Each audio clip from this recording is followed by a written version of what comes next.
Good morning, everyone.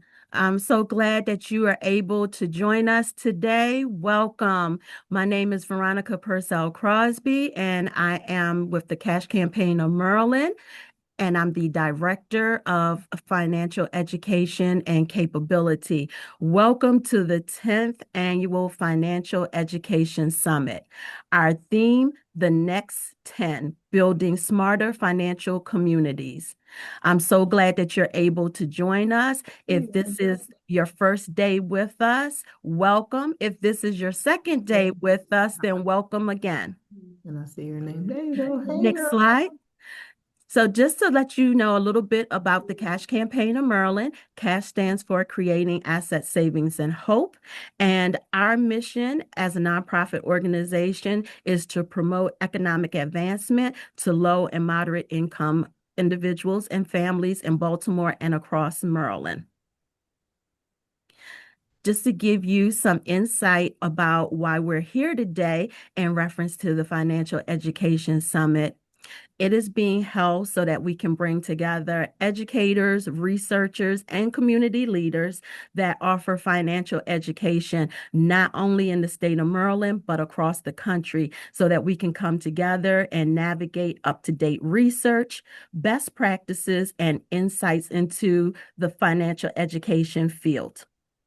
We want everyone to have a chance to share their insights and deepen our collective knowledge as financial education continues to evolve. And so now I will turn it over to Christina Figueroa.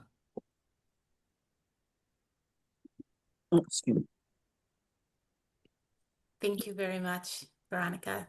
Next slide. So we have a number of different programs and services. For those of you who were in attendance yesterday, you may have heard a little bit about this already. For those who are joining us for the first time, we have a free tax preparation program, which we do with a number of different partners across the state. Financial education workshops and conferences. We do a lot of work around advocacy and policy. For those of you who were here yesterday, you heard about some of our big wins and some of the initiatives that we have been working on this year. For those of you who were not here yesterday, you can view the recording on Maryland Catch Academy after the summit has concluded, and you can learn a little bit more. You can also visit our website to learn a little bit more about those advocacy and policy initiatives. Next slide. So we want to take a moment to introduce the team for the summit.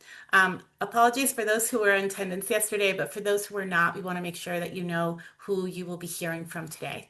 So today, during this entire event, a number of different cash campaign staff came together to really make this happen, and you'll be hearing from a number of different individuals. So that includes you can stay here. Thank you. That includes Cash Leadership, which is Robin McKinney, CEO, and Sarah Johnson, COO. My colleague and director, Veronica Purcell Crosby, that you just heard from a moment ago, the Director of Financial Education Capability. Myself, Christina Figueroa, Program Manager for Financial Education and Capability, as well as Megan Bautista, who's the Senior Program Manager for Tax Education and Partnerships, as well as Lona Muckle, the Senior Policy Associate, who has been wonderful and has been helping with all things tech, and she will be assisting today as well. Next slide. As we move forward, we want to share some tech tips for you all. So again, you may have heard the recording in progress. The summit is being recorded. Parts of the recording may be used in social media. So if you feel comfortable doing so, please keep your camera on, but remain on mute unless a presenter invites you to speak or invites the audience to speak. But also please make sure to, chat and be involved when we do those breakout rooms. Outside of breakout rooms, you will have the opportunity to participate via the chat, as I previously said. So please make sure to use that to share your questions, resources, really connect with your fellow participants and with our presenters. We welcome any questions as we're going, but again, for most sessions, there will be a 10-minute Q&A at the end. So you may find that some of those questions are held until the end. We will be pausing the recording during the Q&A sessions to preserve people's privacy. And we also ask that you don't add AI note takers to this meeting. And lastly, please turn on any closed captions if needed, so that you are able to get all of the information that we share with you today. Next slide. So we are going to do a quick chat storm. Before digging into content, we want to take a moment so that those of you who attended day one or attended yesterday can reflect on our sessions, what you learned yesterday. And we'd also like to give those of you who are joining us for the first time the opportunity to share a little bit about yourselves. So please do not press send, but write down your name or type your name, where you work, and then if you attended day one, what was your biggest takeaway from day one? And if you are joining us for the first time today, what is your most recent money win? So I'm going to give you guys a second to type that. Again, please don't press send yet, but write your name, where you work. If you attended yesterday, what was your biggest takeaway from day one? And if you are joining us for the first time today, what is your most recent money win?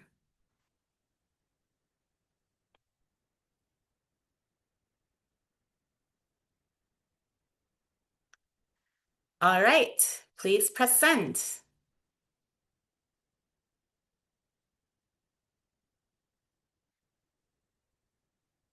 All right, so we can see all of these answers coming in. Thank you all so much. Hip hop and finance is fun finance. Very good. Thank you so much for sharing that. I'm a Janine with my money. We also see learning about money personalities, so really digging into those money personalities yesterday. SIFT and money strategies for vetting social media influencers. Thank you for sharing. We have more on different kinds of money personalities, fresh ways to discuss finances with clients, viewing savings as another income source. We also see here practical communication tips. Money is more mental and nervous system based, and disputing a charge of a canceled subscription. The data about financial well-being. So we got some more information about that and financial information from social media. And someone else was really interested in hearing those stats from the influencers.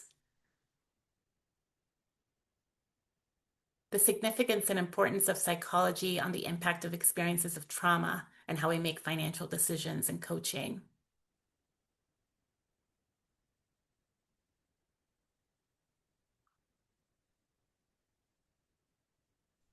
So we have someone else here shouting out Pam and Dialect, sharing that they were awesome and that the biggest money win was finding out that they were a Janine. I love that, tying those two different chat questions together. Thank you so much, Renee. All right, and we see a number of different folks here. Okay, and finding that your money personality doesn't fit one category. I feel you there, Rose. I definitely feel you on that one. Well, thank you all so much for sharing this with us and participating. Just to give you an opportunity to see who else is here with you in the room, what we really got out of yesterday. I think that's really helpful and useful for us to know, and to get to know a little bit about the folks who are joining us for the first time. So thank you so much. I really appreciate it. And we're going to move forward to, let's see, resource cooperation. Okay. And I will hand it over to Veronica. Thank you, Christina. I would like to discuss the 2026 Maryland Financial Education and Capability Awards, and to share with you our winners. So, the Financial Education and Capability Awards is a partnership between the Cash Campaign of Maryland, Maryland Council on Economic Education, and the Maryland State Department of Education. This year's reception sponsor was the State of Maryland Employees Credit Union, known as CQ.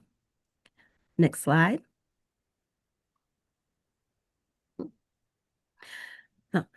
The program honors teachers, community leaders, organizations, and corporate partners who demonstrate outstanding leadership in advancing financial education.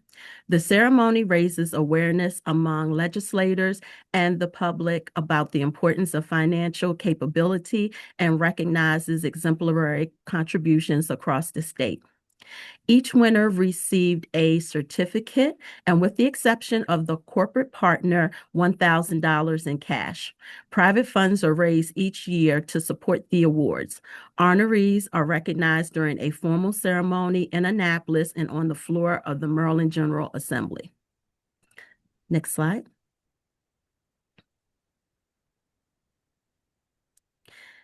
And here are the 2026 winners of the awards.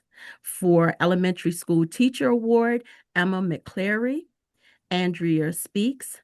From Montgomery County Public Schools, Elementary Social Studies Team. It's Elementary Instructional Specialist with Montgomery County Public Schools, Division of Teaching and Learning Curriculum Development. Our Middle School Teacher Award winner, Ed Keeler, 8th grade history teacher at Easton Middle School.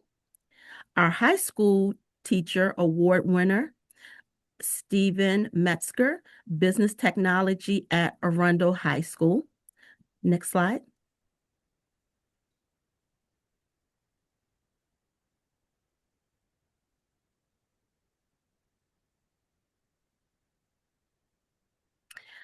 Our community champion, Lacey Allen, Financial Health and Digital Engagement Manager of Interfaith Housing Alliance, an outstanding organization, University of Maryland Extension, and their lead, Jesse Ketterman, and his team, Dorothy Knuckles, Carrie Sorensen, Troy Anderson, Crystal Terhune.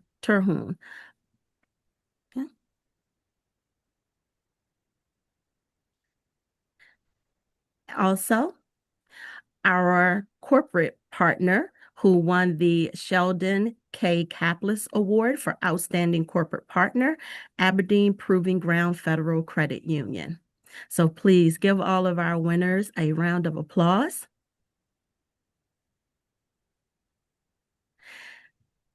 And now we're going to hear from a couple of our winners. First, Lacey Allen, and then Jesse Ketterman. Hi, everyone. My name's Lacey Allen. I'm with Interfaith Housing Alliance, mostly out of Frederick, Maryland. I personally manage this program called the Credit Cafe. I've been working it for 9 years. It allows me to provide in a group setting educational pieces of credit, foundational information, tips, tricks, strategies that anyone could really use in their lifetime to help their credit journey, whether it's to build, maintain, or boost their credit. So I do that virtually online 4 times a month. And then each person that attends virtually receives a one-on-one credit counseling meeting with me where I pull a tri-merge credit report for them for free. I review it with them. We directly correlate what they learned in the workshop to what can help them in their personal credit growth. And we meet again 6 months later and 6 months after that to continue the support and the journey and just helping them reach their financial goals, whatever that might be. So I really appreciate being awarded this award this year and hopefully to continue that great work and maybe connect with many of you. Thank you. Thank you, Lacey and Jesse. Hello, and many thanks to Maryland Cash. I've enjoyed working with them and partnering with them over the last several years. I usually take an opportunity to talk about extension. A lot of people don't know what University of Maryland Extension is, and the short version is we are the outreach arm of University of Maryland College Park. We're located in every county throughout Maryland, including Baltimore City, and there's an emphasis on agriculture and aquaculture, working with farmers to make them more profitable and to help them address issues that they deal with. We do work with horticulture where there's someone in our office. If you have something disease on your plant that you're not like, I don't know what this is, you can bring it in. We'll look at it and give you an idea of what it is. They also run a Master Gardeners program. So if you're interested in learning more about gardening, they have a program around that. A lot of people are familiar with our youth leadership program. It's called 4-H. If you know 4-H, maybe you can give me a thumbs up or something. But 4-H is our youth leadership development program. I fall under, there we go, we're getting some thumbs. And I fall under family and consumer sciences. And so there's a couple different wings within family and consumer sciences. We focus on health and wellness, both physical and mental. We do some stuff around food preservation and safety. We do some health insurance literacy work. And then our team is, of course, what we're being recognized for is the financial wellness team. We do consumer-based programs throughout Maryland. We have about 6 educators, a couple more have been hired since we received the award. But you could reach out to an extension office, reach out to me and say, hey, I'd like a financial program, and we'll come up with it for you. We also do professional development. And so we're getting ready for our a big event called the Personal Finance Seminar. We offer some AFCs with that. I'm going to post that in the chat for some self-promotion there. We also do some work with volunteer organizations. We call it our Master Money Mentors program. And so we teach, an example is, let's say your church wants to have some people trained to work with others around financial education. We'll run our Master Money Mentors program for you.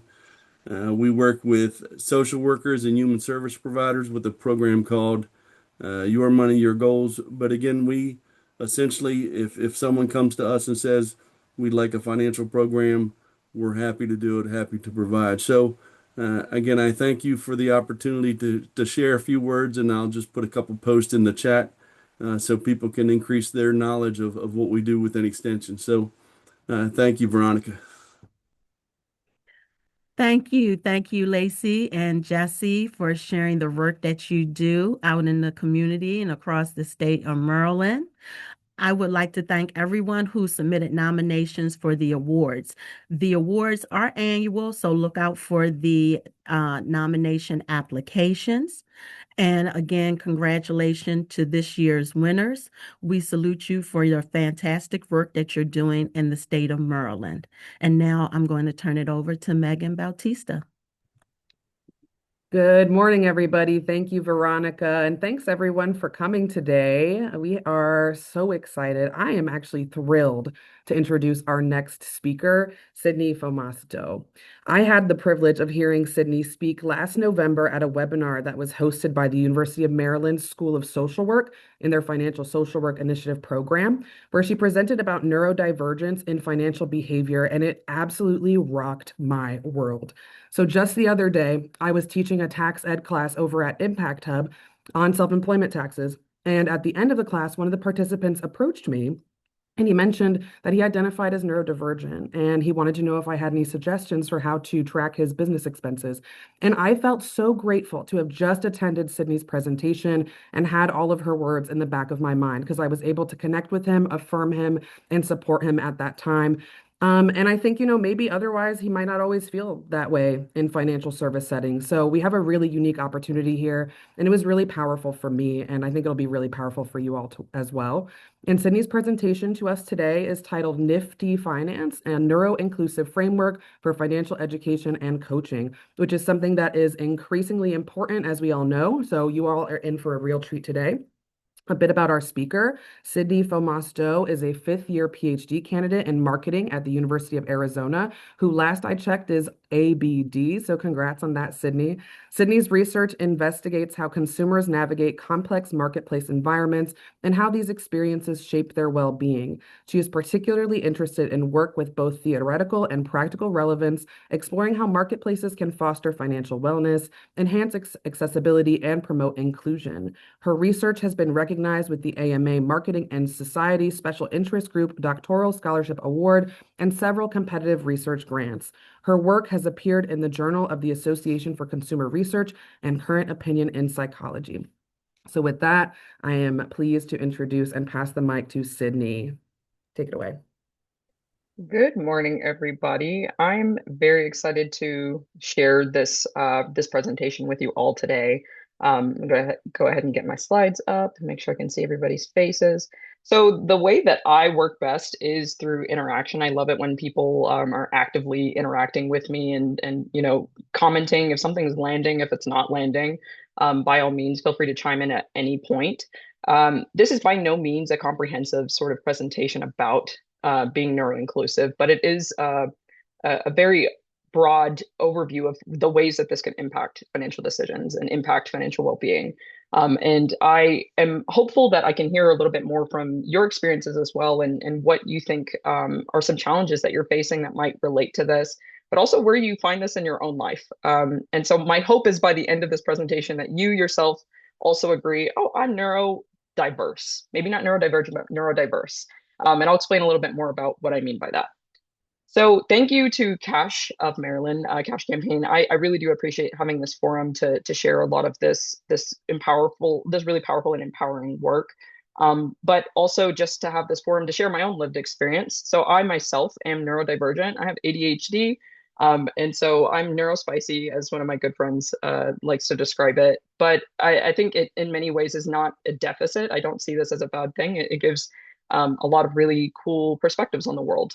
So with that, I'll go ahead and I'll get started.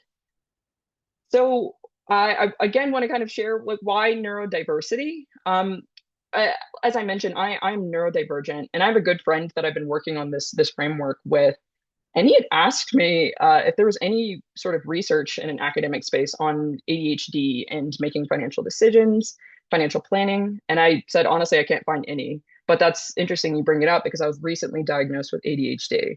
And so this was approximately 2 years ago. And so I've been going on this deep dive, trying to learn more about it and trying to do some research on it to understand how does this impact financial decision making. And most of what I'm about to share is probably of no surprise to you.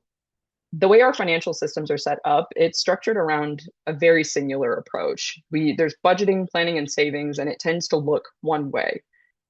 But the reality is that not everybody processes information, plans, or thinks in the same way.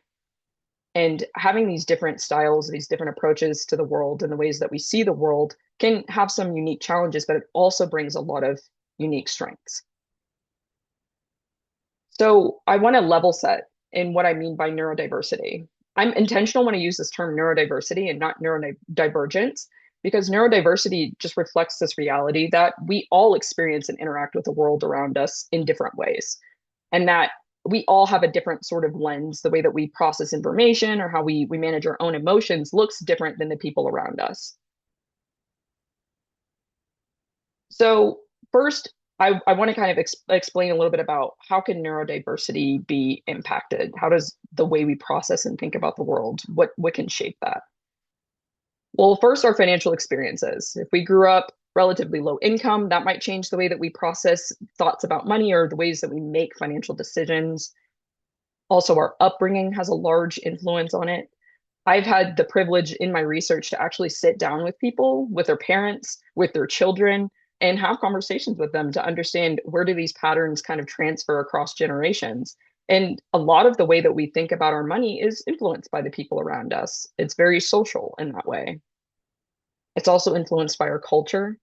In the United States, we tend to think about finance as this independence sort of thing, but in many cultures, it's interdependent. We lean on our social systems to help us purchase a home or to purchase a car to make these larger financial decisions, or perhaps you stay at home until you are financially stable.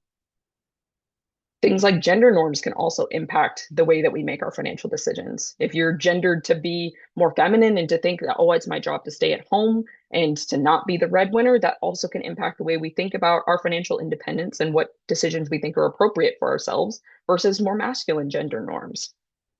And finally, stress. And this one, again, is probably not very surprising to anybody. When you're stressed, it makes it a little bit harder to think about finances because finances in themselves are very stressful.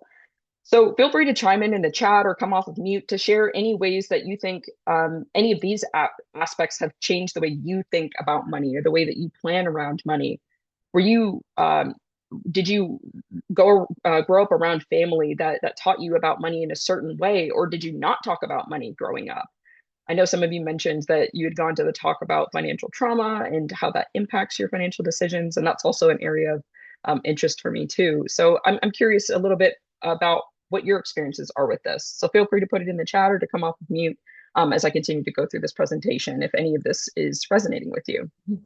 Sydney, I would say culturally for me, it was always grown folks' business, and you're a kid. You were never grown, even when you became an adult. So there was not a discussion about finances at the table. It's funny you say that. Even though I'm doing research on financial planning and financial decision making, my parents are still like, that's none of your business. Like, I still try to help them with their retirement and setting themselves up for success. And yeah, I still get shut out. I'm a grown adult, but still I get shut out. So that resonates with me quite a bit. I saw a couple of other people nodding as well, so it sounds like that's perhaps a common theme. In So my yeah, in my experience, I had a parent that was very save heavy. Like they would, okay, cool, you got money for a birthday or, accomplishment. They're like, okay, I'm going to save your money. And I noticed as an adult that made me very, very weary of actually spending money. And I do not touch my savings for the life of me. Like it just does not happen. And I was also talking with my parents last night and how our culture in our culture in Black and African American households, it's you don't talk about it, like children are to be seen and not heard. And so when those conversations come up, it's so taboo and they don't usually speak about it. And then the couple that spoke to us yesterday also talked about the statistic that parents would rather talk about terrorism, sex, and I forgot what the other one was, but they would rather talk about that than money. And I agree wholeheartedly. yeah, I also agree with that. It's funny you mention it. I spoke with two parents and their son, and I spoke with the parents first, and they were refugees, and they shared their experience coming to the United States, and they were socialized that they had to constantly be saving.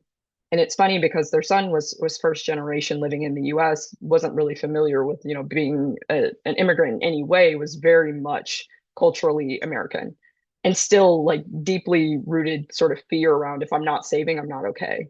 And so the way he talked about money, people think like, oh, you have all this money saved up and you're investing. But if he wasn't saving a couple thousand every couple of months, then he didn't feel okay. And so it has a really strong influence on the way we think about money, how we orient around money, and what we think it means to be financially okay and financially healthy. So I appreciate you guys sharing a lot of this because that's exactly what I'm talking about. There are these different aspects about just the ways that we live and experience the world around us that shape the way we plan and think about money. I was going to mention one other thing. The financial Yeah. interdependence, I think, has been something, especially when I'm working with staff, like doing staff trainings, where it's something that I have to really push because we do have, where you have a majority of a certain population who are helping a broad range of people, there can be this, whatever culture happens to be in the majority kind of being pushed out and, not really talking about goals. We talk about SMART goals, individual goals. I really focus on like there are family and community goals, right? So like you have to be Yeah. aware that, you know, somebody that you're working with may be talking about their individual goal is actually a family goal or, a larger group goal. And that is great. Like, because some Yeah. practitioners will try to push them back and say, no, what's your goal for Your yourself? goal. This is your goal for yourself, is your goal for your family, right? So kind of like making sure that we're being more inclusive in that way too. Yes, and in many ways, if the goal is not aligned with something that you deeply believe in and you value, and family is a large component of that, it becomes a lot harder to stay on track with that goal and feel motivated towards that goal. And so I'll discuss quite a bit of that about that notion of interdependence because it's very relevant when we're thinking about being neuro-inclusive. Having an interdependent component, having accountability, having support systems is not just important for neurodivergent folks, those who have ADHD or autistic, but it's important for everybody because as much as we say independence, a lot of our financial decisions are interdependent. They affect the people around us and they affect our children, they affect our communities. So when I'm talking about neurodiversity, I want to break it down into some components that are a little bit more digestible for those who may not be as familiar with it. So, as I mentioned, these four components all exist on a spectrum, and we are all neurodiverse. So perhaps you don't identify as neurodivergent, but I hope by the end of this, you do identify as neurodiverse, that you recognize the differences in the way that you process information and you see the world around you. So information processing is one component of it: executive functioning, emotion regulation, and social cognition. And so I'll go through each of these. And as I go through each of them, I'm going to try to provide as relatable examples of what this might look like in your life if you are not neurodivergent. But I hope you chime in and share other ways that it might show up for you too. And again, it's on a spectrum. So it might be you have a touch of each of these. It's kind of like the personalities. You might see yourself in each of Again. these components. Hey, how are you? I'm So good.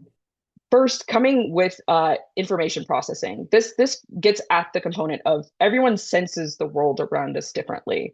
So the way that we process new information can be changed by the way that we visually see the information. If we're an auditory learner, if we're more of a visual learner, kinesthetic learner, and all of this changes financial education at a fundamental level. So how many of you are one of those people where if you're lost, it's like, okay, let me turn down this radio so I can see this address a little bit better. Or okay, it's a little loud in here. Let me turn everything down so I can focus on this thing. Yes, I've seen a lot of people kind of chiming in and agreeing. This is an aspect of information processing. If you get overwhelmed by all the sounds, or if you I'm one of those people where all of a sudden I'll be like, why is it so loud in here? Why are we all screaming? I just need a second. And you might need to take a beat, or maybe you're one of those people that it's like, it's really quiet in here. Especially if you grew up in a louder house and you're like, I need some background sound. And so in many ways, this is an aspect of information processing. I see a lot of people saying that, yeah, their kids used to make fun of them for it. It's funny. Your kids will be the ones doing it too. I'm just saying. But this is one aspect that can change the way that you're processing information. And we can think a lot about how does this relate to money. If we're overwhelmed or if there's just a lot of information coming at us, especially if we're stressed, it can be harder to take in new information, or it might just be overwhelming. I don't know how many of you have ever seen it went around quite a few years ago, but it was, do you see this dress as black and blue or white and gold? So if you quickly could just put in the chat, when you see this dress in the center of the screen, do you see black and blue or white and gold? All right, black and blue, white and gold. Oh, white and gold, black and blue. We have a few black and blues.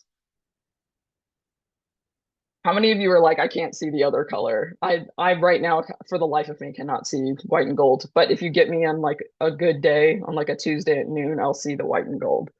Yeah. So this is kind of another aspect of how we process information differently. And this is one that's just related to just the way that we physically look and perceive color. But again, we can imagine how this might show up in the world around us. Someone might be, for no matter what, they see black and blue and they cannot see white and gold. And then finally, this is one where I feel like I might be exposing a little bit about myself. Do you have a junk drawer? And if you do, does your junk drawer look like this, or does your junk drawer look like this? Because I know which one I am, and I might be the top. I won't admit, yes, I'm the top. But I have good friends that their junk drawer is organized, and I'm like, that's not the purpose of it. You throw it in there and you forget it exists, and you figure it out later. And so again, this shapes the way that we process information. If we live in chaos and we like living in chaos, or it's not that it's messy in here. I know where everything is. It just may not look right to you. These sorts of things all are differences. And you might have a partner that's the clean junk drawer and sees the white and gold. And then you might have a partner that's maybe the more organized one and is cool with everyone shouting and being able to live in the chaos.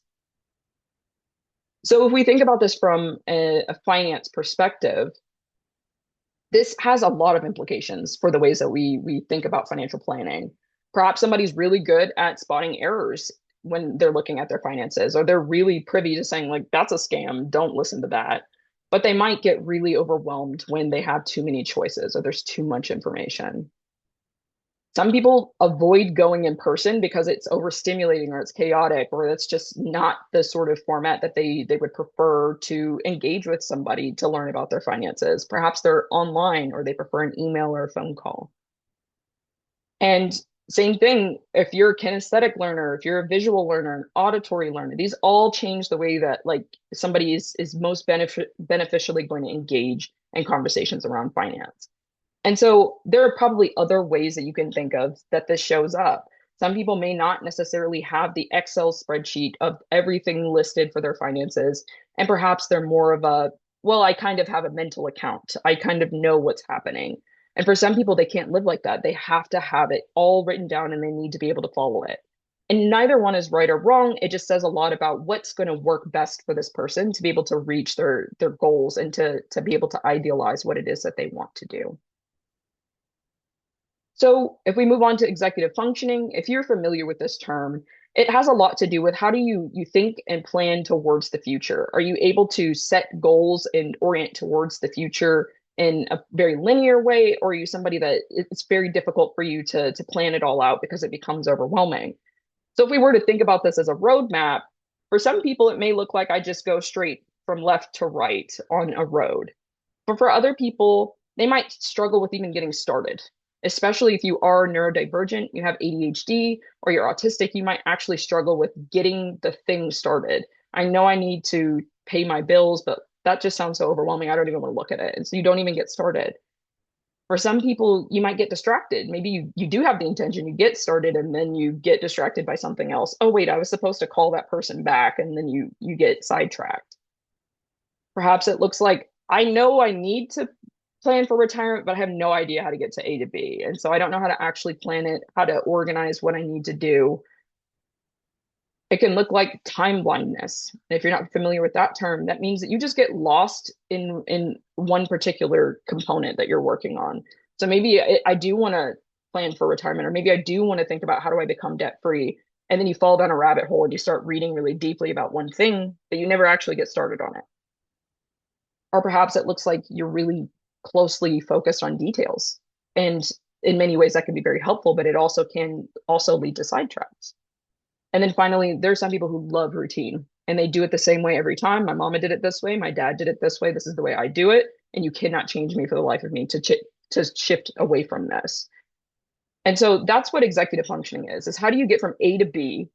But if we're thinking about finances, if you're one of those people that any of these aspects, or if anybody you work with, any of these aspects shapes the way that they start planning for their finances, you can see how that might make it very difficult to reach a financial goal. And so for many people, it might look like they don't know where to start. But they might be able to find a creative alternative for how to get to where they're going. Maybe they start thinking of solutions you never even thought about. Perhaps they might misinterpret financial information. They might read something and think it means one thing, or read these really complicated terms and misinterpret it. But they could be really good at adapting quickly. Oh, I don't have as much time, but I promise you I'll get it done anyway. That's what it looks like for individuals with ADHD. It might look like you put it off, you procrastinate, but you can get it done in about an hour if you had to, and under the right conditions. And then finally, it might look like I'm so overwhelmed, I can't do it. I can't do any of it. But perhaps when it's something they know they need to get done, especially when it's related to their kids or something else that they're extremely motivated by, they might be able to get it all done all at once. So the next component is related to emotion regulation. And I think a lot of what you all had shared earlier at the beginning of this summit about thinking about your personality and your psychology, a lot of it might relate to this component. And so you might see yourself in it. But your emotion regulation, it influences which emotions that you have. So if you're feeling happy, if you're feeling stressed, feeling anxious, depressed, and it influences when you express them. So if you're a person that's when you get a little hungry, you get cranky, if it looks like that, or if you're one of those people that like everybody around you, the sky is falling, everything's falling apart, but you're locked in. I can still manage it in this chaos and I'll deal with it later. Or how you express them. So if you grew up in a household in particular where people were very vocal and very loud when they expressed their feelings and emotions, versus if they sat down and had a calm, collected conversation, or if they didn't talk about it at all. Is this grown folks' business and we don't talk about it vocally, you don't need to know anything about it. And so in many ways, the ways that people, they manage their emotions around money has a really big impact on their financial goals and their ability to achieve financial goals. And so we can think about, what does this look like from a finance perspective as well?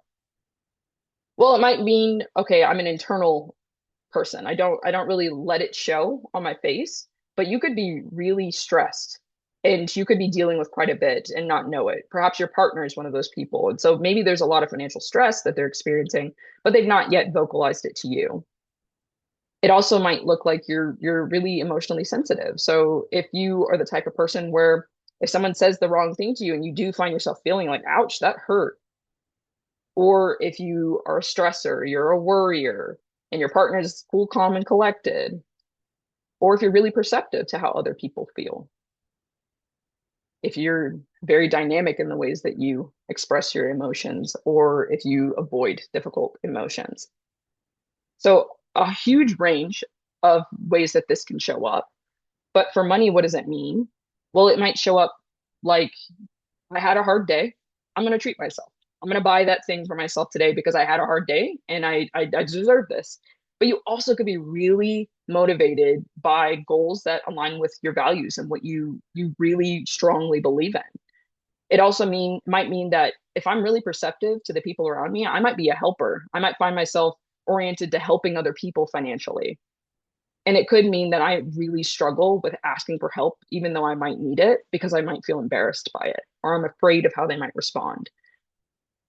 So I think there are a couple of comments that came in. So I'm thinking about how trauma or traumatic events can affect these. Yes, and that's a really big component of it. The way that stress impacts the way we can think about information, or whether or not we're even able to regulate our emotions or process information or plan for the future, it looks a lot like neurodivergence. So if you're somebody that's experiencing a lot of trauma, or if you're dealing with somebody that is facing a lot of stress, it can look like a lot of this.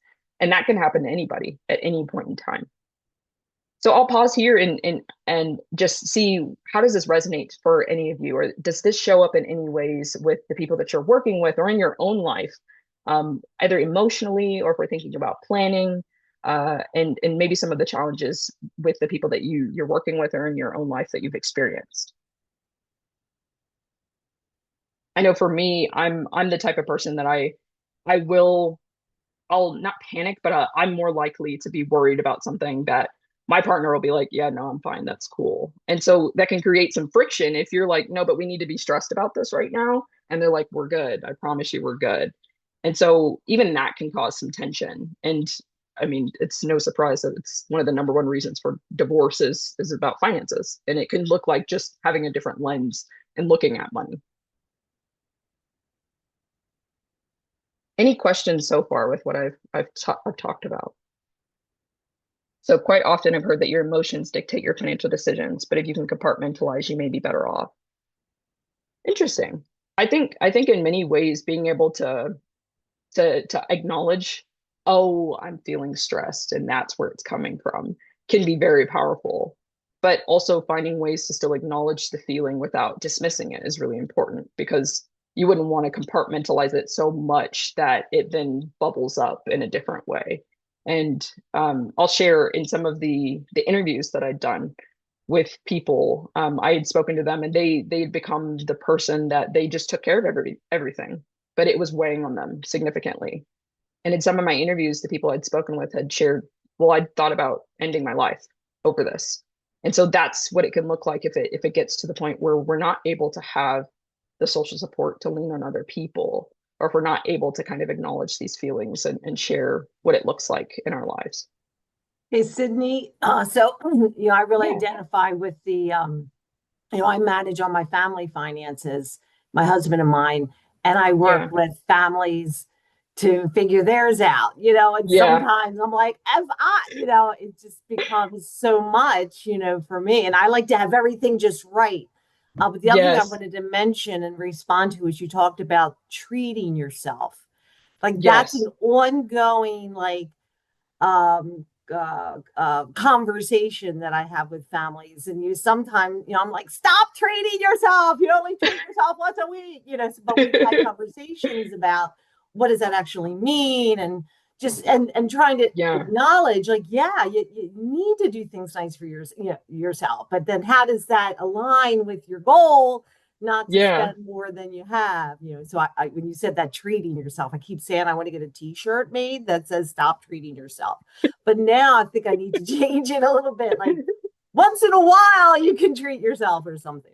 But Yeah. Or even finding ways where we center a lot of treating ourselves around like consuming something or spending correct, money, but it doesn't always correct. have to look like that, you know? Yes. So trying to find alternatives that don't look like spending money and making that seem like that's what it means to like, I've reached it. I've reached the Right. goal, or And like I've got a moment. noticing those Yeah. times where those emotions are there that have Yeah. you want to treat yourself. You know what I mean? Like what's going on. Yeah. So, Yeah. I think a couple of other people kind of chimed in too. So I see, oh yeah, so folks experiencing homelessness sometimes struggle putting their money towards housing. They'd rather continue to save and remain in the shelter. Yep. Yeah. I mean, there's a stability there. Why let go of the stability that I have? Yeah. So yeah, I treat myself to not cleaning sometimes. I feel that as a neurodivergent person. I don't know if that's treating myself or if that's avoidance, but well, either way, I'll take it. Uh, So the next kind of component I wanted to touch on is this social cognition. And this is the part where I'm talking about how money and other people around you might influence your relationships with people around you. So we all differ in the ways that we understand the thoughts, the feelings, and behaviors of other people. So we might think, why would somebody do that? Why did you make that decision? They know that's going to hurt me or that's going to harm me. But honestly, for some people, that may not be the case. They might struggle to even think, oh, that's how they see that action, or that's how they perceive my feelings. So things like our ability to hold eye contact or reading other people's facial expressions, if they're smiling or somebody's got like we've always coined it as like, resting bitch face, like if they just look angry all the time, or if their body language seems really closed off, that might mean they're just thinking. Maybe they're not actually upset. Or physical distance, if somebody's really far away from you, if they're a close talker, and things like volume. Some people might just be louder talkers, but it might come off as aggression to other people. So we all read each of these things a little bit differently, and it has different meanings for us. One sort of funny example is my sister is I love her to death. She's one of those like with a 10-foot pole will like pat you on the back there if she sees you crying, because it makes her viscerally uncomfortable. She cannot handle it when she's crying. I am on the other end of the spectrum where someone else starts crying, I start crying, and I'm like, why are we crying? I don't know why we're crying, but I'm crying with you. I'm just very much an empath in that way. My dad, yes, this is other my husband. Yes, that my husband is also that way. Yeah, like they're there. My dad is one of those people where I will send like this very long, loving message to him, and I'll just get like the thumbs up to it. And then later on, he'll respond and say, like, "Oh, I really liked your message." That wasn't what I got by the thumbs up or the liking of my message, but that's just a difference in how we perceive the actions and emotions of other people around us. What might look like indifference might actually mean that that person's just kind of internalizing that feeling and they really were moved by it. Or somebody might be really frustrated, but they don't let it show on their face. And so if we think about like families making decisions, partners making decisions together, it has a lot of implications for money. So if you're having conversations about money with somebody, they might interpret your tone as judgment or as frustration. I've had conversations even with my partner where he'll say something and I'm like, oh, okay, well, it's my money. I can spend it how I want. And he's like, oh, I didn't mean it that way. And so we can think about such a sensitive thing, like talking about money, especially when we didn't grow up where people talked about money. It can be one of those sensitive topics where if you perceive any judgment, perceive any shame, it can feel really, really strongly. It can also influence your relationships with others if you are more open to other people. It could make you potentially vulnerable to financial exploitation. If you're an empath and you're a giver, you might find yourself getting taken advantage of financially. Oh, could you just help me out this month? And naturally, if you're oriented that way, it could change your financial outcomes for you. And then if you struggle with being able to streamline a difficult decision, but you might have or the vice versa. So if you're able to streamline your own difficult financial decisions, it could impact your relational aspects of finance. So one of the ways this shows up, and I've heard it coined as financial infidelity. So perhaps you hide something from your partner because you don't want to hurt them and you don't want to harm them. That can come across as like, why didn't you tell me about that? Why did you spend that much money? Or I didn't know we had this debt. Or it might look like I manage my money in this way. I like a budget. I like it all organized. And if your partner is like a little less structured in that way, you might get frustrated with them. Why are you being so willy-nilly with the money? And so we think a lot about finance in this relational way. And so it's important to help others identify like this is just it sounds like this is how you're orienting around your money. Is your partner like that? Is your family like that? So these components really do influence our financial decisions in fundamental ways. So I'll stop there and kind of again provide an overview. Neurodiversity can impact the way that we think about money. It can impact the way we perceive others and their decisions with money, how we perceive the information around us, how we think about our emotions, how that changes our financial decisions. So this is again a very high level comprehensive look at it, but we can imagine the different ways it can change our ability to reach financial goals or to plan for the future or to even learn about finance and financial education. But now I want to shift to looking at the way that we traditionally approach money and how this might not be neuroinclusive and what are maybe some of the ways that we could reframe or rethink it. And this is the part where I could use your help to chime in and share, well, I don't think that could work in practice, or that's something that perhaps I will try. So with my good friend, we've been working on this. We talked about this thing called the should shame. Oh, you really should do this, or you really should be planning for the future. You should be saving. And that can feel really heavy, especially if you're somebody that is trying your best no matter what, but it's just not set up for you to be successful. If you struggle with planning and organizing and orienting to the future, and someone keeps telling you you should be setting a budget, you should be doing this, then it can feel very heavy and feel very shameful. So some of the things that might be said that show up in traditional financial education and financial coaching is you should just, or you just need to. Perhaps it looks like, so if we were to make a smarter or a good financial decision, we use these terms like smarter and good, or that was a bad decision, or that was a silly decision. Language like just reduce your unnecessary expenses or use your best judgment. Or perhaps let's try to overcome this bias or this habit, this mindset. The ways it can exclude, and not always, the ways it can exclude is it might restrict our self-acceptance. I know I am perhaps a Janine for your money personality. Maybe you're a status signaling person. You do use your money to signal status, but it might restrict some of the self-acceptance. It's okay to be like that. We just need to understand that that shapes the way we make our financial decisions. And so how do we make sure we're still reaching our financial goals knowing this information? It also lacks some context and nuance. Like we said, cultural upbringing has a large component to this. To tell somebody, well, you should know this. Well, if no one's ever talked to you about money, no one's ever taught you what it means to save for retirement, it's really hard to say you should know this. But that's not always information that we have. And so going in and being aware of that is really important. Also thinking about, well, who's defining what it means to make a good financial decision and what does it mean to be smart is really important here. I've spoken with a lot of people who manage their finances in creative ways that don't look like traditional financial planning, but there's something there that says that they're resilient, they are able to navigate complex systems, and they have really sort of unique coping mechanisms, and that has value. There's also a lot about an assumption that everybody understands. If someone says something like, well, use your best judgment or reduce unnecessary expenses. I spoke with somebody who thought an unnecessary expense was their car insurance because it was not something they used. They'd never actually had to make a claim on their insurance.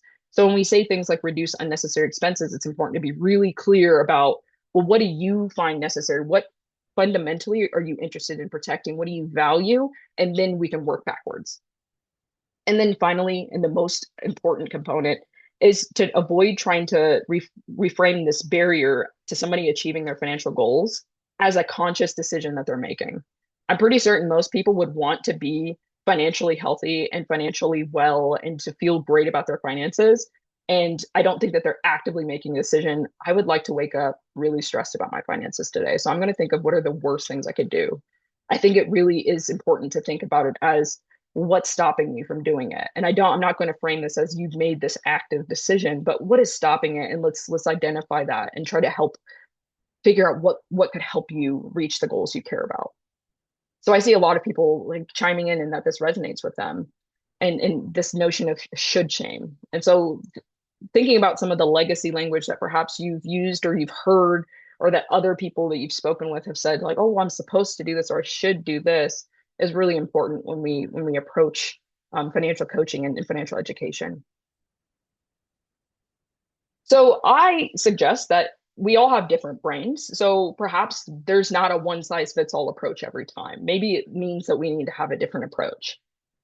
And so that might look like ensuring that we make it clear to somebody. So instead of saying reduce unnecessary expenses or let's talk about budgeting, even that word budgeting, if you ask people what does it mean to budget, you might get 10,000 different responses. So make it clear. Am I ensuring that this information can be interpreted and understood fully? And sometimes that might look like, so if we were to talk about financial goals, what does that mean to you? What does a financial goal mean to you? And then working backwards. It's important to align it with the person. So rather than saying like, oh, you should do this particular thing, or this is a goal we're going to work towards today, ensuring, is this actually something that you care about, is really important, because otherwise they may never be motivated to do the things that you discuss in that conversation with them. So am I affirming their autonomy, their ability to have a decision and a say in their own financial life? Am I encouraging them to be flexible, to have this nuanced understanding that life happens and that we're not always going to do the right thing? Am I also affirming their values while avoiding shame and avoiding judgment about how they affirm their values? And then finally, are we providing support? Am I fostering collaboration and collaborative approaches and adaptation when challenges arise? Having contingency plans is really important because life happens. And so we need to have what is a realistic day potentially going to look like? What might a challenging day look like? And what does an ideal day look like? Yeah, so I think a lot of people are sharing that this resonates with them. So yes, I agree. At the end of the day, it is their life and their values, and it's about them. And perhaps working with somebody to alleviate what is that one thing that's been weighing on them. It may not seem like a big deal, perhaps on your side of the fence, but if they say, I just really want to help my kid pay off their car or pay for college, then helping them work towards that might make room for them to think about their own financial goals too, and to be financially healthy in their own personal life. But it's important to affirm whatever it is that matters to them first and foremost, I think. So I'll pause here and allow everybody to kind of speak on what I've shared so far, and to hear a little bit more about your thoughts on where does this land for you. And I'll read through the comments too, because I think there's some really good stuff in there.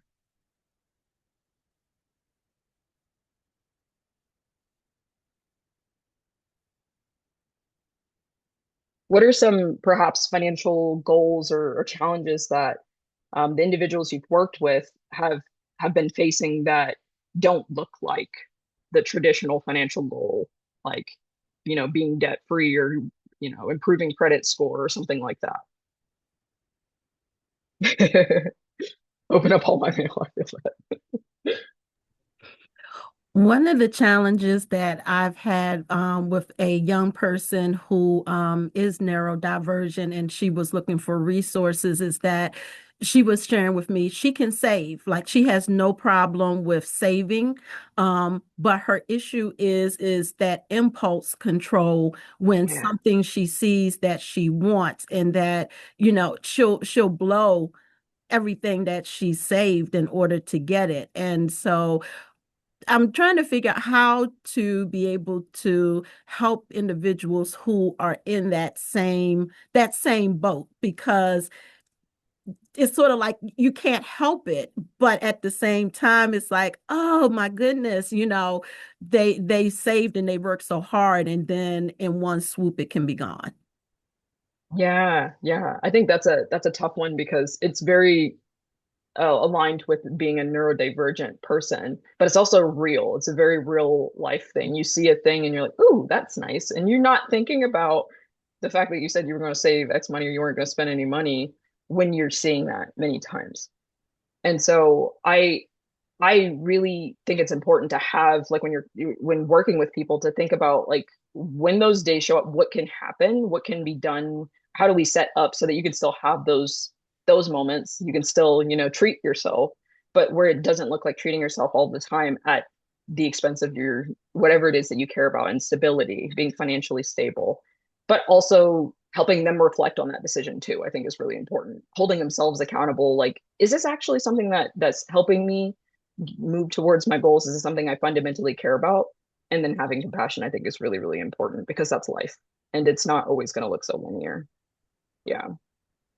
One thing or a couple things that I've noticed in my age group is um people not having like proper bank accounts or proper banking institutions, and kind of doing what is more inconvenient because they don't really understand how to properly take care of themselves financially, as well as like owing different subscriptions. Like, I know so many people my age who are running from Apple. They're like, yeah, I owe Netflix. And I'm like, oh my goodness, like they're gonna come get you. How did you manage to do that? Honestly, or and even the buy now, pay later things, or like, oh, I got an advance, and then them not reading the fine print, which is directly under the big bold letters, and feeling like it's just free money until, they get hit with the fees and things of that sort. Yes. I really encourage people to learn financial literacy that doesn't just look like investing, and this is what, this APR percentage and compounded monthly versus, compounded annually. Those are like very traditional sort of aspects of financial literacy. I encourage people to learn about financial literacy that we don't think of as financial literacy. Like, what does buy now, pay later actually mean if I don't pay it back? And what does it mean if I put my money in a fintech app versus if I use a bank? And what's the difference? What benefits could I get from it? And I think that's overlooked in many ways, but it's a very fundamental kind of component of the world we live in now, where people do get access to these payday lending, cash advance apps, and it looks like it's going to solve their problems. But just giving them the tools to understand, it might look at face value like it's going to fix everything, but let's also understand, well, what are the implications of using a cash advance app, of using Earnin, of using, even these credit building apps. It's also really, really important to understand some of that. And perhaps those financial conversations with somebody doesn't look like, well, let's talk about being debt free or building your credit. But maybe it looks like, okay, why don't we just identify all the subscriptions that you've got and just see how much of your money is going to that. And we don't have to fix it today, but let's at least be aware of what's going on. And that can be a first step, and that might then put it front of mind for some people. Yeah. I agree wholeheartedly with the subscription culture. I'm like, you don't use most of this, and then they won't call and cancel it. That's really the thing, like calling in and using the financial institutions the way that they need to. And they're just like, oh no, I'll just let it be. And I'm like, oh, okay, love that for you. Yeah. And sometimes it might look like that if we looked at that roadmap, it might be the not even getting started on the roadmap thing. So how do we can we if we sit down and we do this together, can we do it together? How about we sit on the phone together and call this person? Yeah. Hillary, you had your hand up. I just want to acknowledge I'm a blurter, so I made myself Please. raise my hand. Okay. Please So I blurt. apologize. My team knows that about me. Yeah, I forgot what I was going to say. Oh no, you just made me think of a mom that I've been working with, that she has enough money. Like, we've looked at her numbers, for a month, and yet she will continue. I mean, she's gone a little bit without doing it, to do the get her pay ahead of time, even though, you know what I mean? So it's just been a really interesting conversation. It's almost like she just got in the habit of doing it. And then, and she did, like, one of her goals was to not do that for one pay, and she didn't do it. And, but it was kind of because she had just so gotten in the use of getting it ahead of time, even when she saw that she really didn't even need to do it. So I thought that was interesting. That is interesting. Yeah. And I feel like in many ways, like, having that almost becomes the new norm for some people. Exactly. And to Yeah. what that other person was saying, I work with many families and we go through the subscriptions and people are shocked to see how much they're actually spending. I'm talking like up to Yep. hundreds of $100 on Hulu, and sometimes Yep. we just will spend an hour having them call and figure out like how to get rid of it because they make it hard to get rid of these subscriptions, but it's so important. Yes, and that's the literacy part is okay, well, how do we cancel that gym subscription now that we know they're going to charge you 25 bucks to cancel? So let's talk about that and let's plan around that. And that's the literacy that most people aren't getting access to. But it's the most reasonable and more realistic component of financial literacy that they encounter.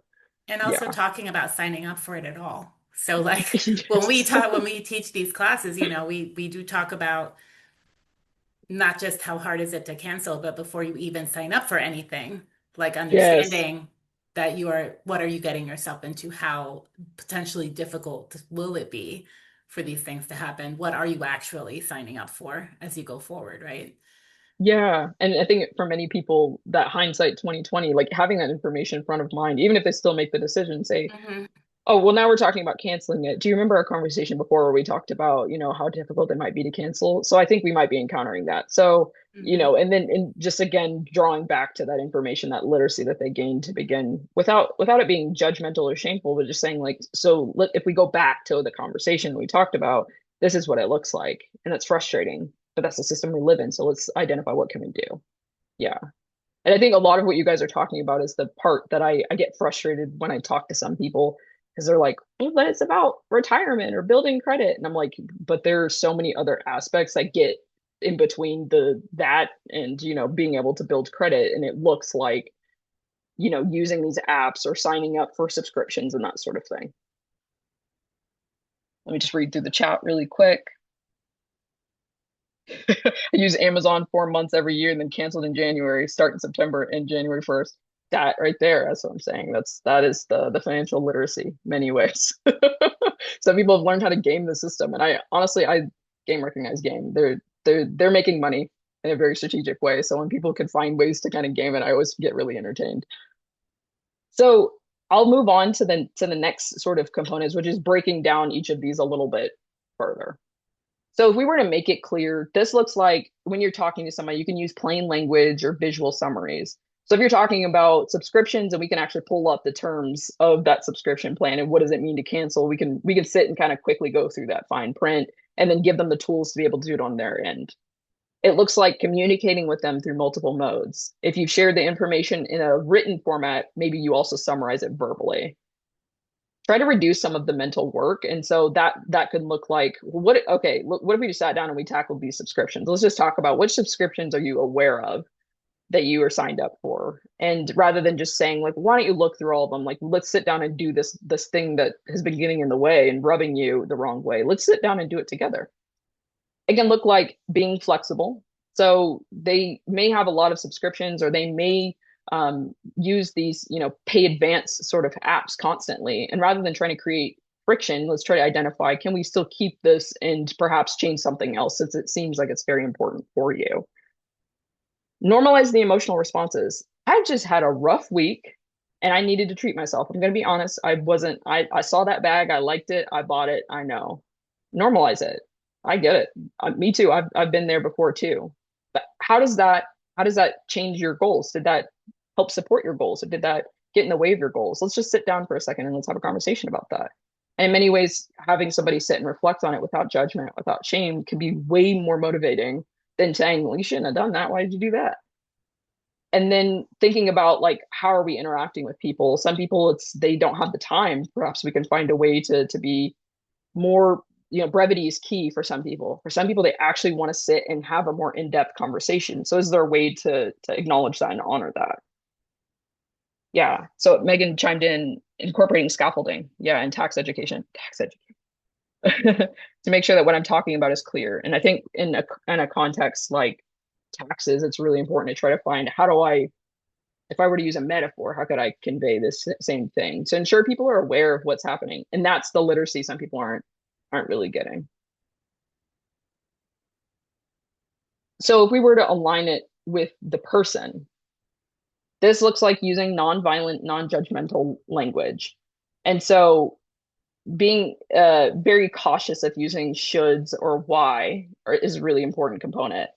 Ensuring that their goals are centered around their values. If they are somebody that's struggling to work towards a goal that seems pretty standard, like, let's try to build this credit score, or let's get rid of some of these subscriptions.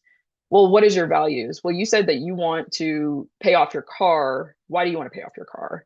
What is it? What is behind that? Oh, well, I want to feel less stressed. Okay, then that's the goal. What can we do to support this goal of feeling less financially stressed? And everything is oriented back to it. Everything is creating plans for these emotional ebbs and flows. So it's important to identify we're not all going to be at a 10 every day of the week. We're not always going to be thinking about our financial goals. So how do we have contingency plans? Do we have a plan in case of when you have those bad days, or you like this particular aspect of your life and treating yourself that way? Do we have a plan around that? And then emphasizing collaborating with other people that are trusted, and also affirming that person's autonomy. And then finally, when it comes to providing support, thinking about restorative practices. And what I mean by this is if somebody engages in a behavior that's outside of their goals, or it doesn't operate in alignment with their values, rather than saying, well, why did you do that? Say, well, let's go back to your values. You value being financially stress-free. Did that particular choice that you make, did it operate in accordance with that? And if not, what was it serving? What did that choice do for you? Well, you're having a hard time and you had a really stressful week.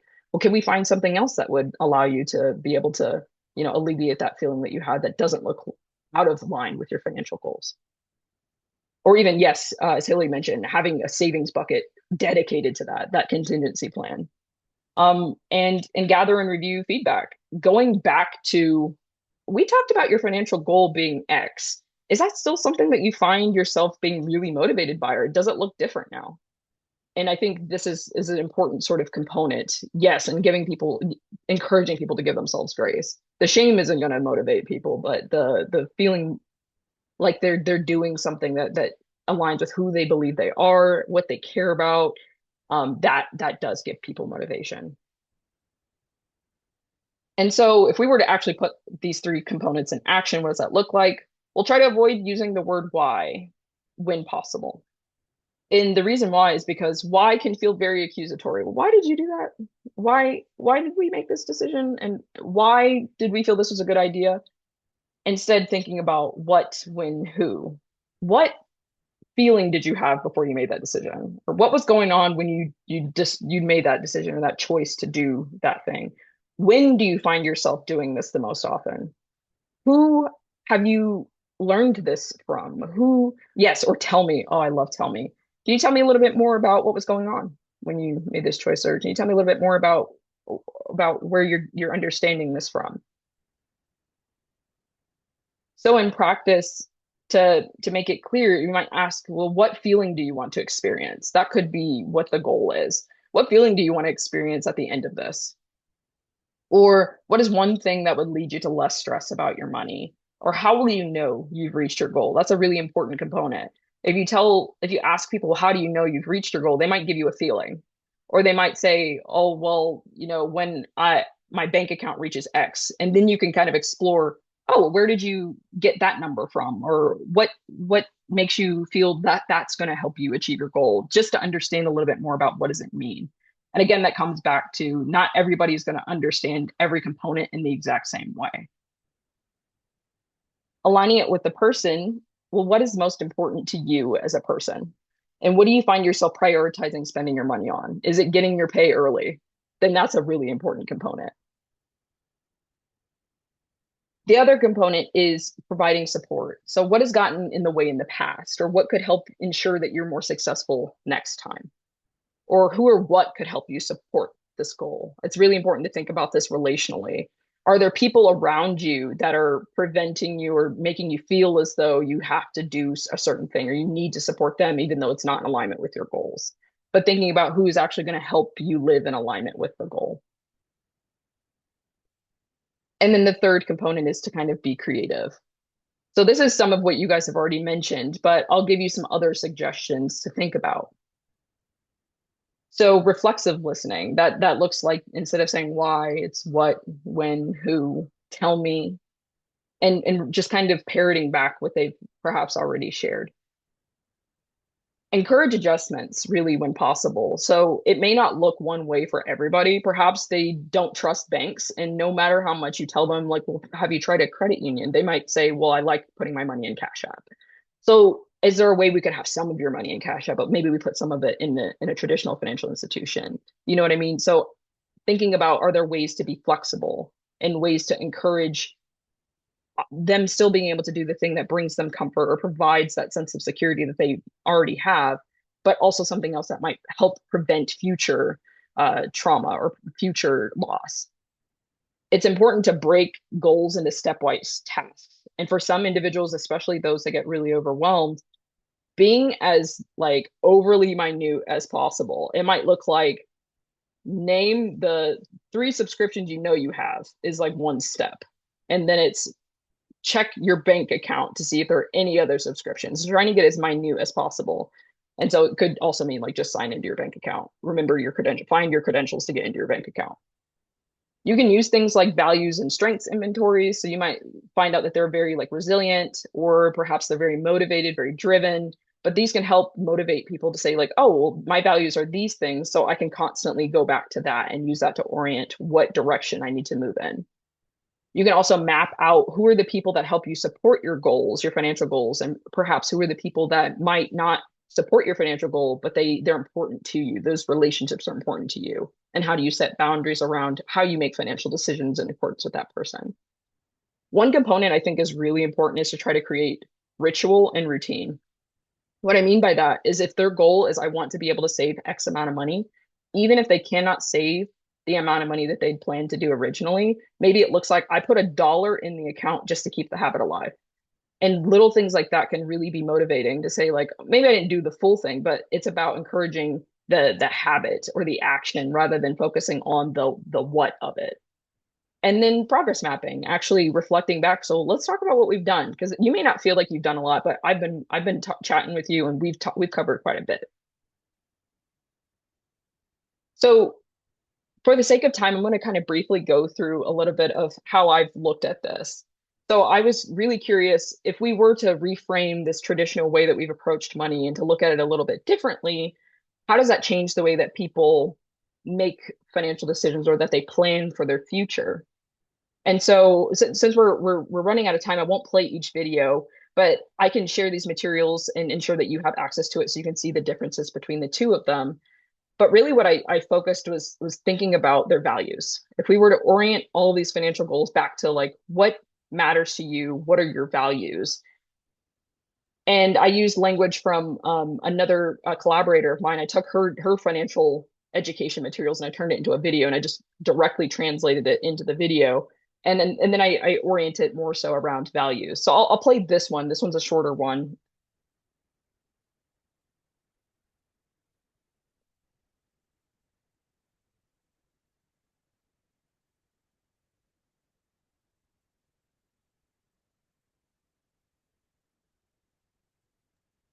Cindy, you may have to reshare your screen and hit like share sound if it has sound. Ah, We can hear it. It's like background music, so don't feel like you have to listen to the music necessarily, but I can also share the videos as well.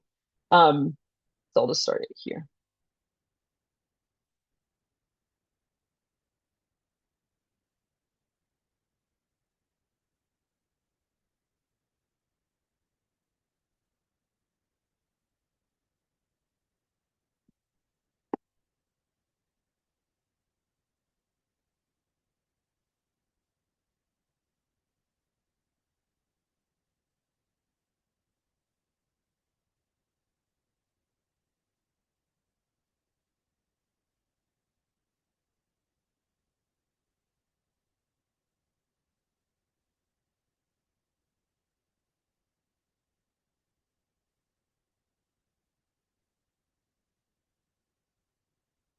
So it's very sort of like short video, straightforward, um, kind of video.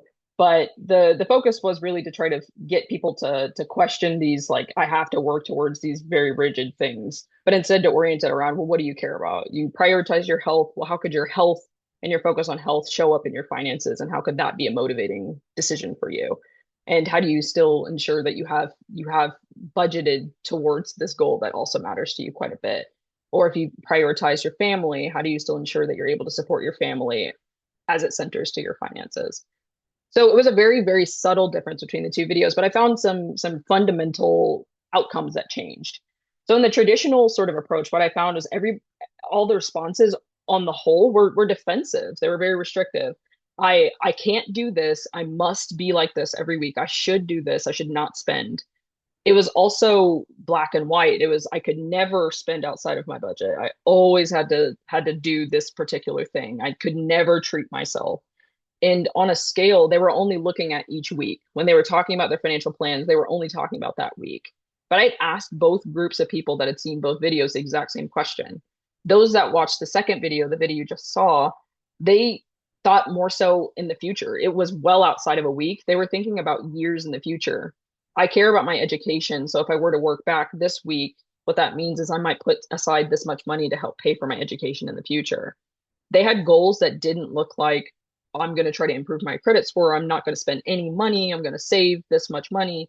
They were nuanced. They were focused around values that they had, and they had also set up planned exceptions. So they'd set up, oh, well, I know I might need to go out with friends this week, so I'll set aside $50 to have dinner with them.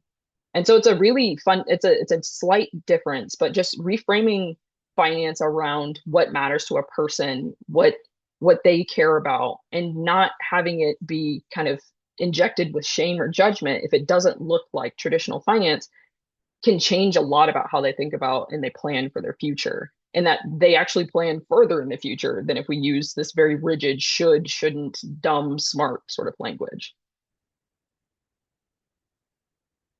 And so we've reached the point where I've now said a lot of words at you. And so I always like to stop and pause, go back through things if we need to kind of rehash something again. But I'm curious, what are some of the challenges that you've experienced with the people that you serve, or the interactions you've had in your own life?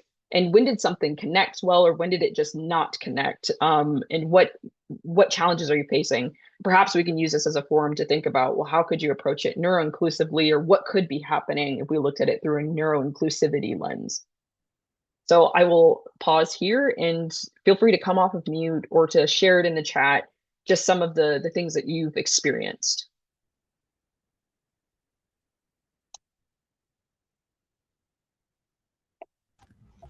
Well, I guess I'll talk, being as though this is aligned with a lot of the conversations that we do here at Fulton.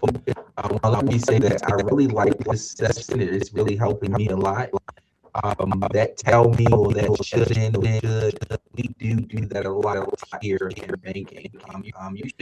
You should think about applying for a credit card, or maybe you should use a savings account. I like the inclusiveness of helping people like really see the need at where they are, and we being flexible. One of the things that I've been struggling with is kind of it all, the entirety of it all. It all really helped my mind a little bit when I'm having conversations with people that maybe that silence sitting in the office is not always a negative thing. Maybe they have a lot on their mind. A lot of it. It's just a lot. That's all I say. I'm glad you acknowledged the should coming up, because it's so normal. It's not, and we don't mean anything by it, but it's so normal. And I find myself saying it to myself. I don't, and now that I've been aware of it, I'm cautious of saying it to other people. I'm like, oh, you should, well, what if we tried? But then I'll say it to myself, and I'll should myself. And I call it like shitting all over myself. And it really does make you feel this weight. I really should do X, Y, Z, or I really should budget this month, or I really should cut back my spending. And it's shameful. And in what way does shame motivate people? Very rarely does it feel like a good feeling. Like, I'd like to move towards this feeling now because I feel ashamed. So thank you so much for sharing. Yeah, Megan. Yeah, so I teach a lot of tax education, and if you do taxes, you understand that there's just going to be some things that, like most situations that my clients are experiencing, are very similar, and then there might be a couple that have like a complex situation. But I've gotten in the habit of when someone asks a question, sometimes I'm like, oh, don't worry about that. That doesn't apply to you. And that doesn't work with some of the people who I are in my Yeah. classes who are neurodivergent. They're like, actually, I want to know everything, even if I'd it, like to unpack that right yeah, now. I want to unpack that. How do you know it doesn't apply to me? I want to know for me that it doesn't apply to me. That's something I've had to work on, and figuring out how to, like, I guess just reach people where they're at and be like, okay, I hear you. This is a whole can of worms that I could take 3 hours to talk about. You want to do that? Like, here's my card, you know? Yeah. But yeah, it's taken a lot of agility to like change how I am as a person, to meet folks where they're at. Yes, yes. And I'm very much one of those people that, like, if you tell me I don't need to know this thing, I'm like, well, that sounds like a rabbit hole. I'd love to dive in immediately. So what if we did that right now instead of whatever we were talking about? Yeah. What about for the rest of you? Is there anything else that you find yourself like emotions is a really big component, I think, that it shows up. Emotions and executive functioning, being able to like plan and think about this in a stepped way. Yeah, Hillary. I just want to add that, like, I've noticed, or I really taken on many times, stopping and apologizing with the families that I work with, because sometimes I'll start to go all, and I'll be like, you know, I just told you what to do. That's not my job, and I just think that's really important. And unfortunately, they're like, we know, Hillary, you care. I'm like, yeah, but still, like, I'm really sorry. I just think it's really important to stop, because you're modeling. I'm not perfect. They know I care, and but it's not for me to tell you what to do. Yeah. But one of the things I wanted to add too is when you were talking about things coming up with families, like, I notice my judgment when I see a family doing something over and over and over and over and over again. And we might even talk about the fact that they're doing over and over and over again, and not, just how challenging that can be for me to, roll with it and give some grace. And I don't know, when it's clearly not working for them, right? Anyway, Yeah. I think Yeah. that's something a lot of people experience. It's like, why do you stop hitting yourself? Yeah. But just being able, trying to like roll with it and just acknowledge, look for things to validate as much as I can, but still that frustration that comes Yeah. up. Or even So like identifying what's behind that behavior that keeps repeating. It's like, what if we took a pause and tried to identify, well, what's happening behind this, and like what is it serving for you? Like what's happening to you when you're making this decision? And I'm not judging you. I'm just curious because we've talked about this a couple of times, and I'm just curious on my end what is yeah, showing I up. think that's Yeah, really like being curious. I've used that. It's like, yes, really, I'm just curious. Explain it to me, because yeah, that's not how my mind works. But I want to know it. Like, why are you doing it? Like, oh, okay, it does help. yeah, Yeah. yeah. Or like who? I'm curious. Who did you learn that from? Because they might have said like, well, someone told me that that's the best way to do it, and you're like, there it is. We found it. Yeah. Anything else before I kind of like summarize, and then I have a final reflection too, as well, where you can kind of share it a little bit more. Yeah, Christina. I think one thing that can be challenging is if you're doing financial education and you're working with organizers who have very specific ideas of what they think their clients should be learning. And, Yep. we try to say we really want to talk about values. We want to talk about this, and we incorporate something. So, for example, we try to basically never teach just a spending plan class. The option is one that has values connected to it. It is Yes. connected so that they can't choose not to. Because when we give them the option, they say, we don't want that. We only want you to talk about budgeting or this part of credit. So I think that can be a challenge sometimes. It's like asking, would you feel comfortable having the folks that you're serving take a survey to learn about what topics they might want to learn about? Or, but when it is very top down, which it sometimes is, I think it Yeah. can be a challenge to find ways to incorporate these other things that we're talking about when they're like, we only want this topic and this topic for 1 hour, and we expect you to cover all these things. And, Yeah. So we find ways, but it can still be challenging at times, to, try to find those inroads where we can have some of these other conversations to whatever degree we can. But I think that's Yeah. something that I will say.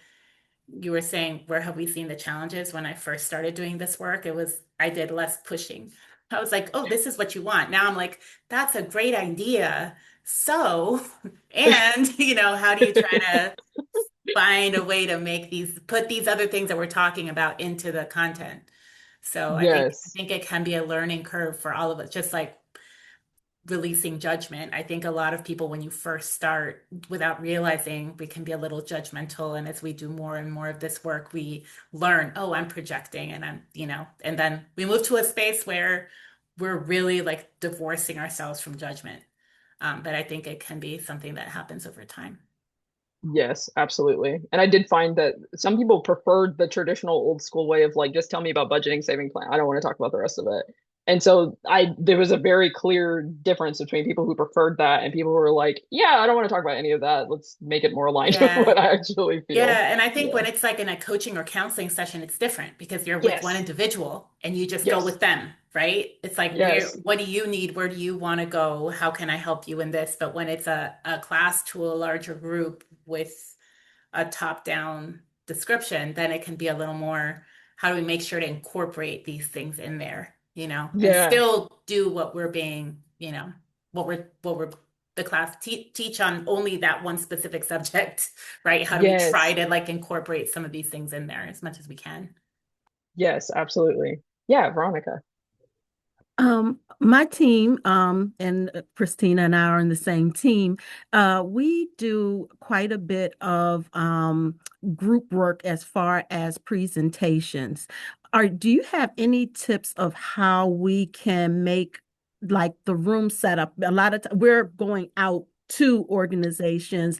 How can we, as facilitators, make the rooms more, I guess, friendly, or more comfortable to folks who, may struggle sitting for, like, say, an hour to an hour and a half in a financial education class? They want to get the information, but what are some of the things that we can do and also incorporate sometimes when we are presenting, just taking into account of the different learning styles in the room? Yeah, I think a really big component is chunking it. So like even when I teach like classes to my students, I try every 15 minutes to switch to something else. So if I was talking, I try to switch to asking. If I was asking, I try to switch to showing a video. So I'm constantly kind of shifting. The human attention span is really shorter, a lot shorter now than it even was like 20 years ago. So like that 15-minute mark is about a safe sort of spot, and then giving like reprieve and moments for people to get up and like stretch their legs is really important. And then the second suggestion would be related to offering the material in multiple formats when possible. So you have a printout, but we also talk about it. Perhaps we've got some videos that you can watch in your own free time. But then that kind of touches, I think, a few boxes. Yeah, yeah. I think we got another hand.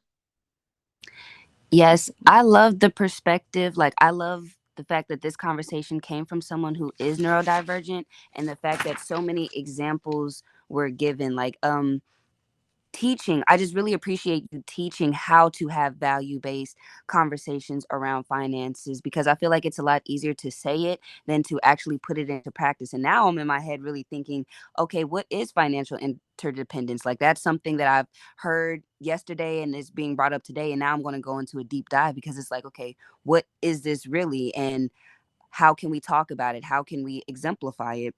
As well as the contingency plans and scaffolding. I to me, I was just like, oh, these are really great concepts that, aren't really talked about in financial literacy spaces. It's more of so talking about the money and the money functions, but knowing how to help people help themselves is like such a beautiful experience, and I really appreciate this.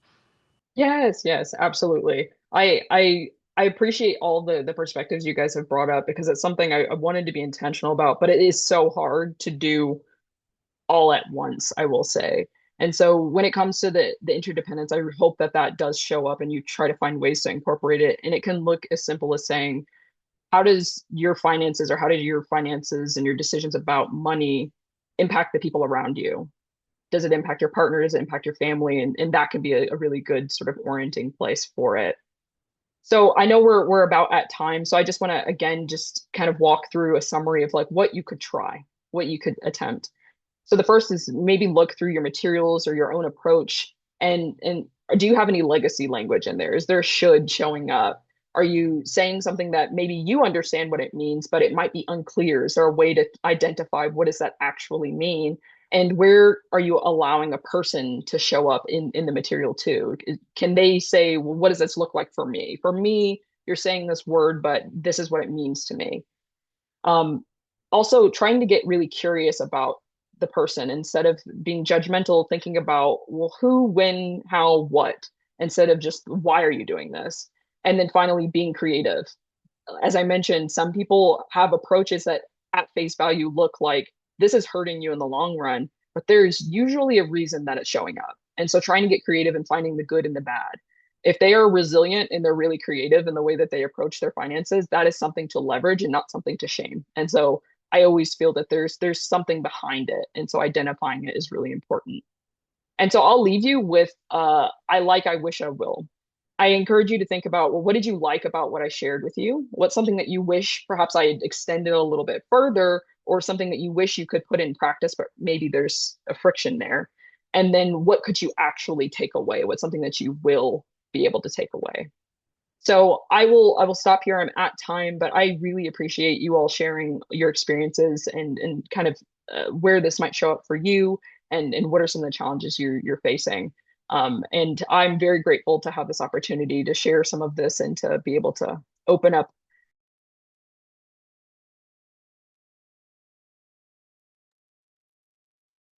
All right, I think there we go. I think it maybe said I was muted. There we go. Thank you guys. Oh, have a thank you slide. Yeah. And there's my email if you want to email me. All right, everyone, let's give a round of applause to Sydni. Oh my goodness, Sydni, thank you so much for this incredible presentation. As I said when in your intro, this is like my second time interacting with you. I'm absolutely fangirling, theming, whatever you want to call it. You are awesome. And I think we all are going to take a lot of this with us into our next steps as educators. Cool. Thanks, everyone. We have a break scheduled. We're a little behind on time, but let's just go ahead and come back by 11:20 if that works for you all. So we'll take a little bit of a longer break. All right, folks, 11:20. Thank you. See you soon.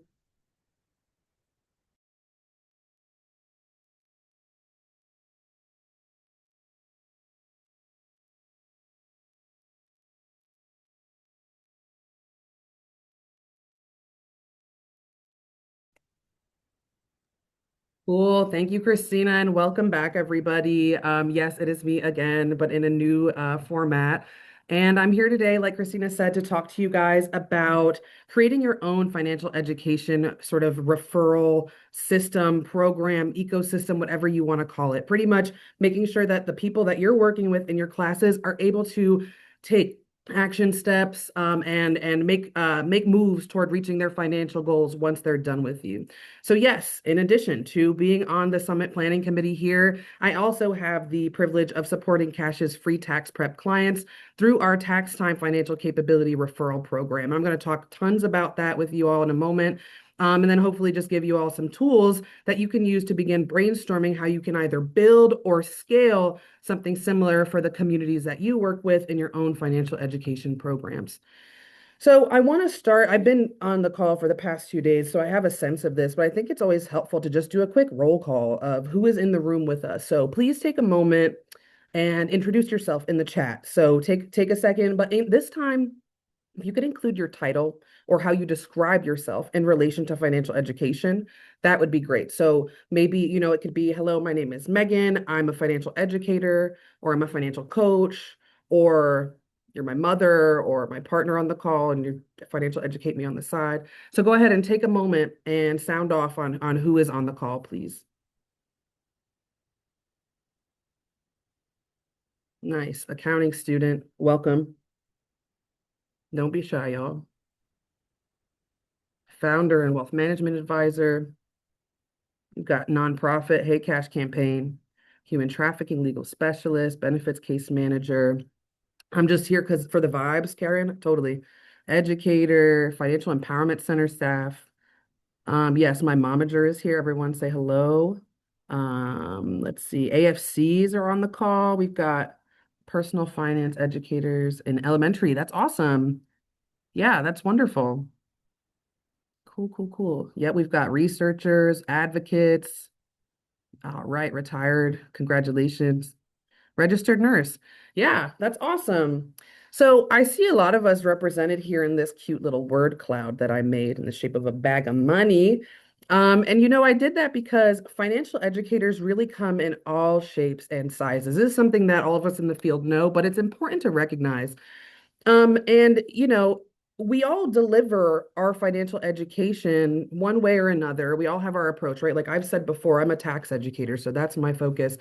But financial education is delivered by a broad and interconnected ecosystem of professionals, and we each play an important role in helping everyone that we work with, individuals, families, and communities, meet their immediate needs and build long-term financial stability and achieve their personal goals. So while our titles and our approaches may differ, it's important to recognize that we all work together, either formally or informally, to support community members as they navigate things like budgeting and debt and savings and credit and housing and employment and taxes and wealth building, all the things.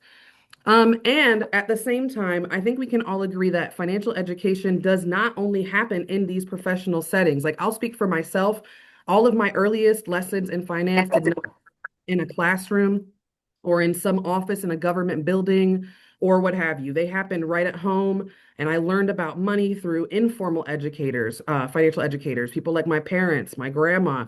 And I just want to take a moment to honor and acknowledge that because that is an important part of who I am today and the way that I approach my work as a financial educator and why I can never take this hat off. Like really, it never turns off. And that said, like I said already, financial education is happening in a number of formal and informal settings, but my presentation today is going to focus specifically on those of us who are practitioners and providers, and kind of those of us who are in a position to connect people to additional resources and supports. So we often serve as trusted touch points in our communities, all of us as financial educators, and have already begun the work of breaking down the walls that people kind of innately have up when it comes to personal finance. We're actually uniquely positioned to identify needs in our communities and facilitate the process of these folks meeting their needs with our help and taking the steps they need to take toward reaching financial stability or achieving a financial goal. So yeah, thanks everyone for sounding off on who's here. Okay, so one of the goals I have a couple goals, but I think it's important to just kind of ground the rest of this content in this goal. So today we're going to be exploring how to organize our financial capability referral efforts, identify and strengthen key partnerships that can better support the communities that we serve, and consider practical ways to track our referral activity and outcomes. And that's not just because we want to receive credit for the great work we're doing, which of course is part of it, but also because we want to be able to better demonstrate our impact and continually improve our service delivery and strengthen partnerships and better advocate for the communities the communities that we serve and the resources that our communities need. So our story begins with a humble VITA program. If you're not familiar with VITA, I'm going to take a moment to explain. It is an acronym and it stands for Volunteer Income Tax Assistance. And it's actually an IRS program that's been around for a couple decades. It's a free tax preparation program for taxpayers with low to moderate incomes. The IRS trained and certified volunteers at the VITA program help taxpayers file highly accurate tax returns, claim valuable tax credits, things like the Earned Income Tax Credit, which you may have heard of before, which is the single most effective poverty alleviation tool that we have in our toolbox as a society.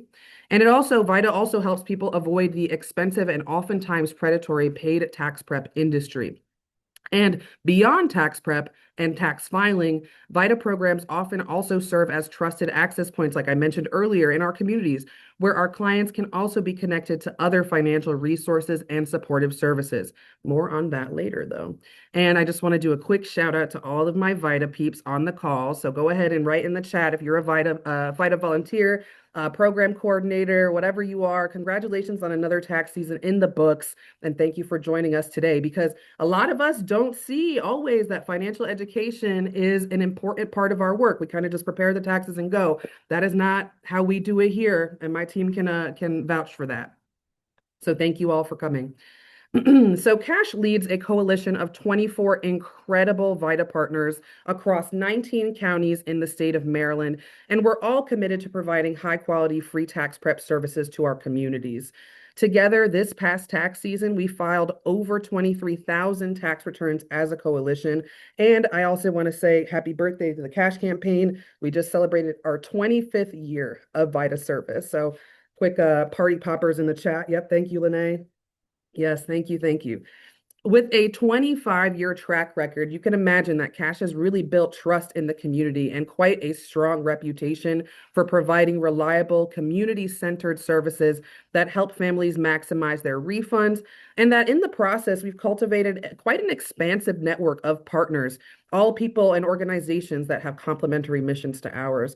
And over time, this trust has also really positioned us and our partners as more than tax prep providers, but really as hubs of opportunity, if you will.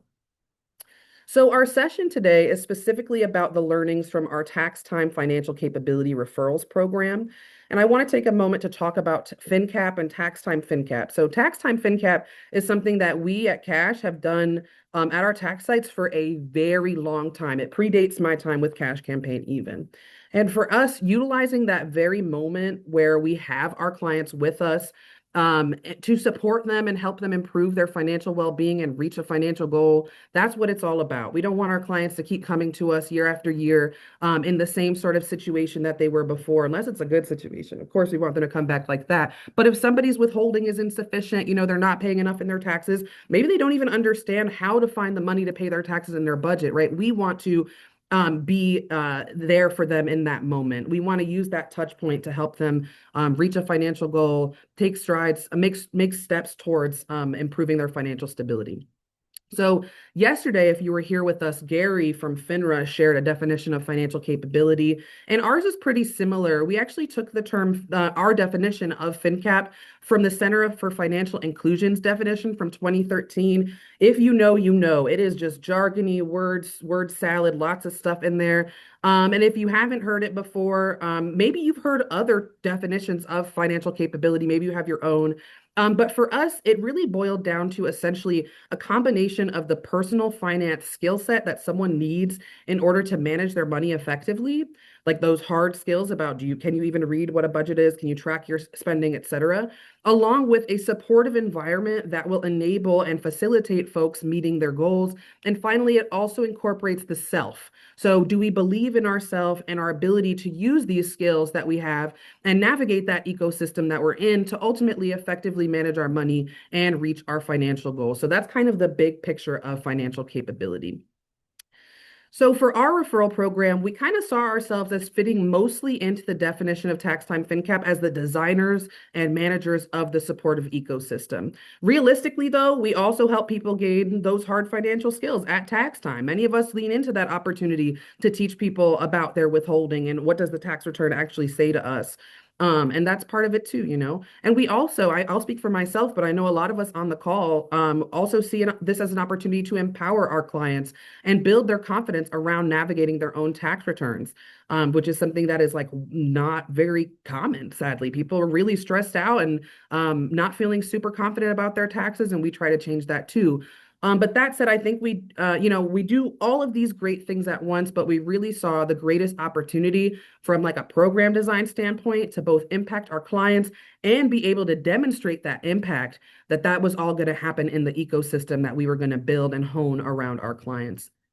So everyone that's on the call today is in a position to contribute to financial capability in some way, shape, or form. You can potentially create a supportive ecosystem around your community, or you can see yourself as one of the players in that ecosystem that contributes to it as well. So if the people that you're working with, the participants in your classes or what have you, if they express a particular need or interest in something that could help them better implement the things that they're learning in your class, you know what I mean, in the financial education program that you offer or whatever context you're meeting them in, then you can actually leverage a partnership, you can leverage an in-house program, you can do something to make those referrals happen.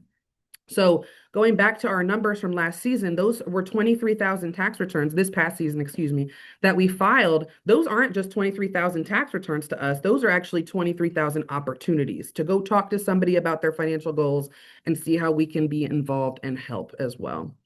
I'm gonna take a moment to look at the chat. That is so true thing. Yes, I agree, Miss Sonia. This is also why I love what we do. It's the difference maker, right? Why I don't go take myself down to H&R Block, among other reasons. I'm just kidding, totally joking. All right, so I want to give you all some context by sharing a bit about the recent history of our program. Again, I've only been with Cash for about 9 tax seasons, so this program predates me. I want to say that we've got OGs on the call who can talk more about the history of this program than I can. But recent history, I've got that in the bag. So Cash has been doing tax time FinCap work for many, many, many, many years and trying a lot of different things over the years too. So in the VITA world, those of you, if you know, tax time savings is a hot topic. And there's always a lot of programming historically done around promoting tax time savings. Once upon a time, there was even an organization whose whole mission it was to get people to pledge to save their tax refunds. And when I first arrived at Cash Campaign, we had grant funds actually to offer a prize-linked saving program in which tax clients who chose to save their refund in a savings bond or in a savings account, what have you, they would get entered into a raffle where the prize was actually a cash prize.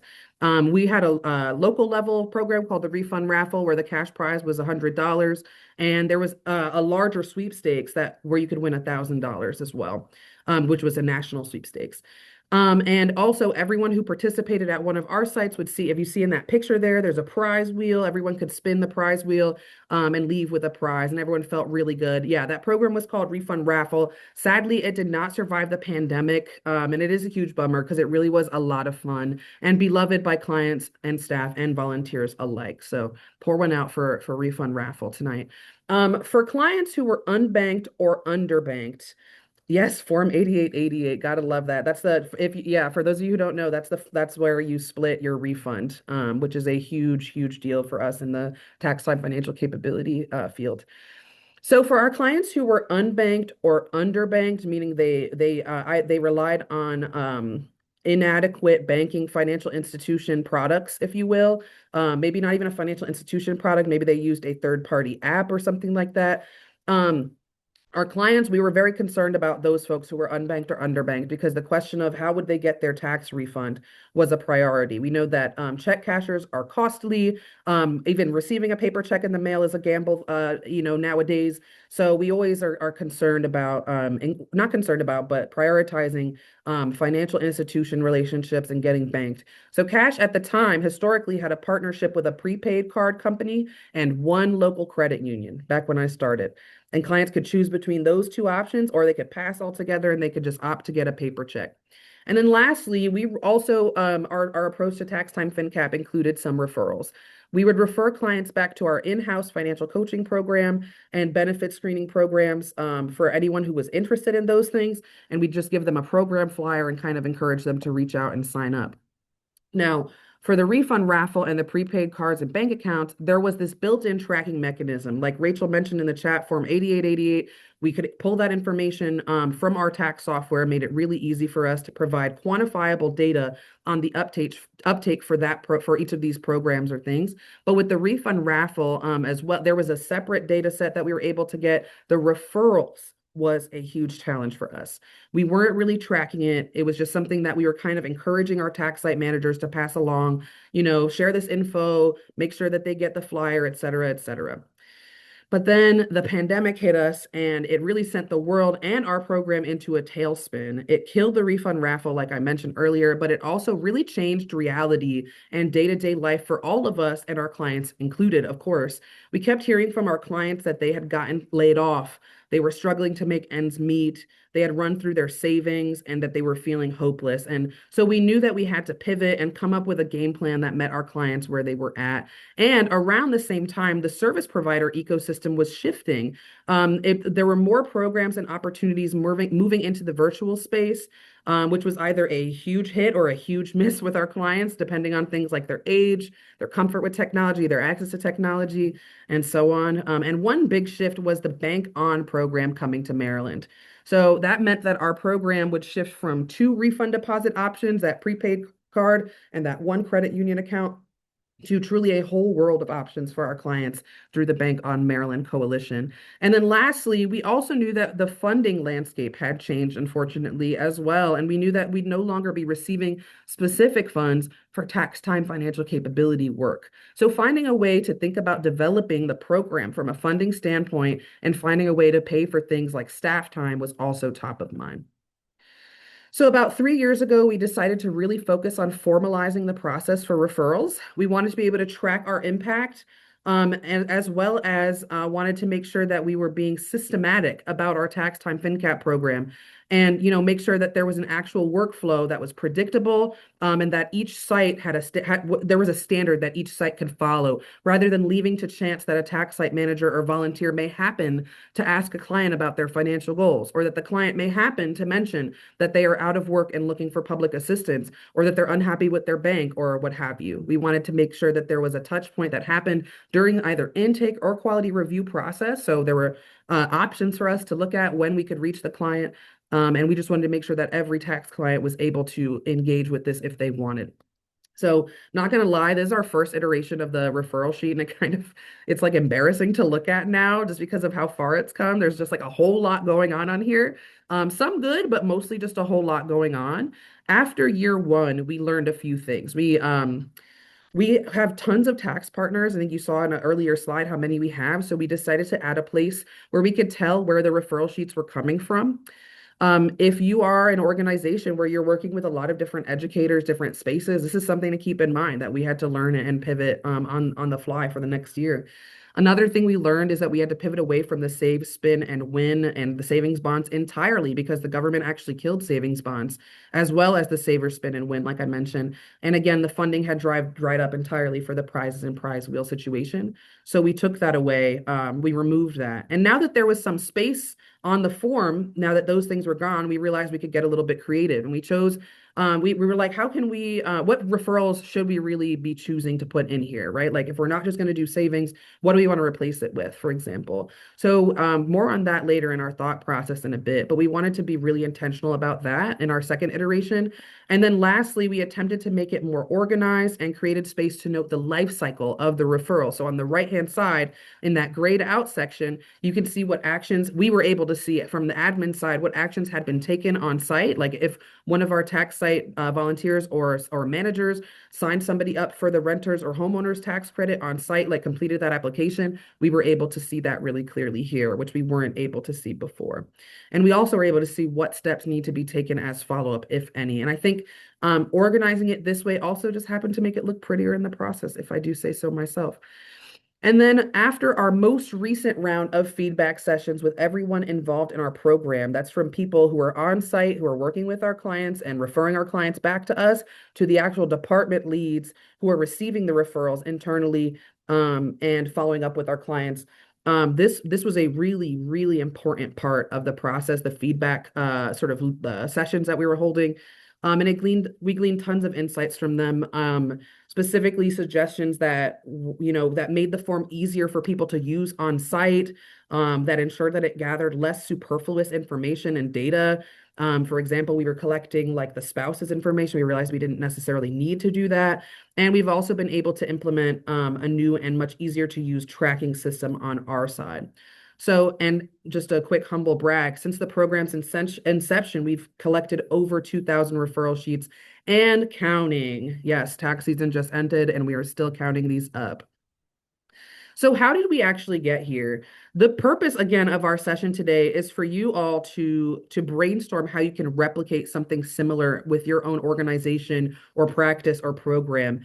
I know that you all have taught classes on budgeting and then followed up with a student and recommended a specific budgeting app or something like that because you know it'd be perfect for them.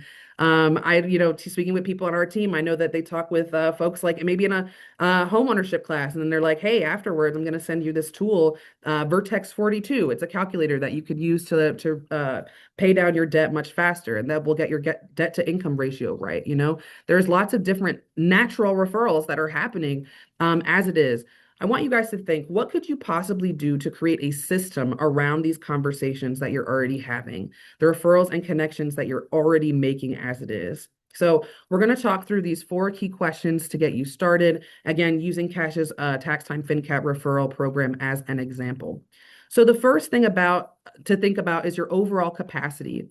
Our goal here is to design something that serves your clients, participants, audience, what have you, and fits into your program and doesn't cause strain because of increased burden or effort. So we've got a lot of different folks on the call. There's solo practitioners, people who are embedded in an organization, a nonprofit, or a financial institution. We've got people with full-fledged funded financial education programs that have full calendars that are fully booked. And we have folks who only teach like occasionally, maybe, and so on and so forth, right? So really thinking about what works for you specifically is really important. The first piece of that is to think about your staff capacity. So what team members are already working directly with your participants and who actually has the time or ability to support the admin load of referrals, follow-ups, and so on, because it does take a lot of work. At Cash, we actually have a tax team that supports our tax program year round. So we are really well positioned to invest time into prep and execution of this program. Some of us, myself included, on the tax team aren't working at our tax sites. So that gives me and others on the team some capacity to really build a program that leans on those of us who aren't at the tax sites for support. Some of us may work at organizations that have on-site financial educators, financial coaches, case managers, support staff, et cetera, who can actually help us build and maintain a referral process. Others may wear all of those hats in their one role. I realize that may be a lot for you. And you'll need a much lighter touch program if that's you. So the key again is designing a system that matches your real capacity. Next is to consider your volunteer capacity. Maybe you have minimal staff capacity, but you can make up for that lack of capacity in volunteers or accessing student interns, peer mentors, or community members that you trust. How can you lean on these folks to support your existing programming? So we decided to lean in with a specific group of volunteers that we've already established. They're called community resource navigators. We've always had a few volunteers who pretty much don't want to do taxes, but they want to be involved with the program. And we designed our referral program with them in mind. We wanted to ensure that they play a role. So they handle a lot of our data entry and support our follow-ups too, so phone calls and things like that. But for us, VITA has volunteer built into our name. That's the V in VITA. So that is really easy for us to do, is to find, well, I shouldn't, Madison makes it look easy. Hey, Madison. But it is something that is ingrained in the work that we do. So that's something that if you all do not have the V in your name as VITA, for volunteers, then you may want to partner with a volunteer or service-focused organization to identify volunteer supports. Next up is to think about your daily operations of your organization. So a successful referral program needs to flow with your program's operations and not disrupt it. So our Baltimore sites are super busy and fully booked. It is like high energy up in there all the time.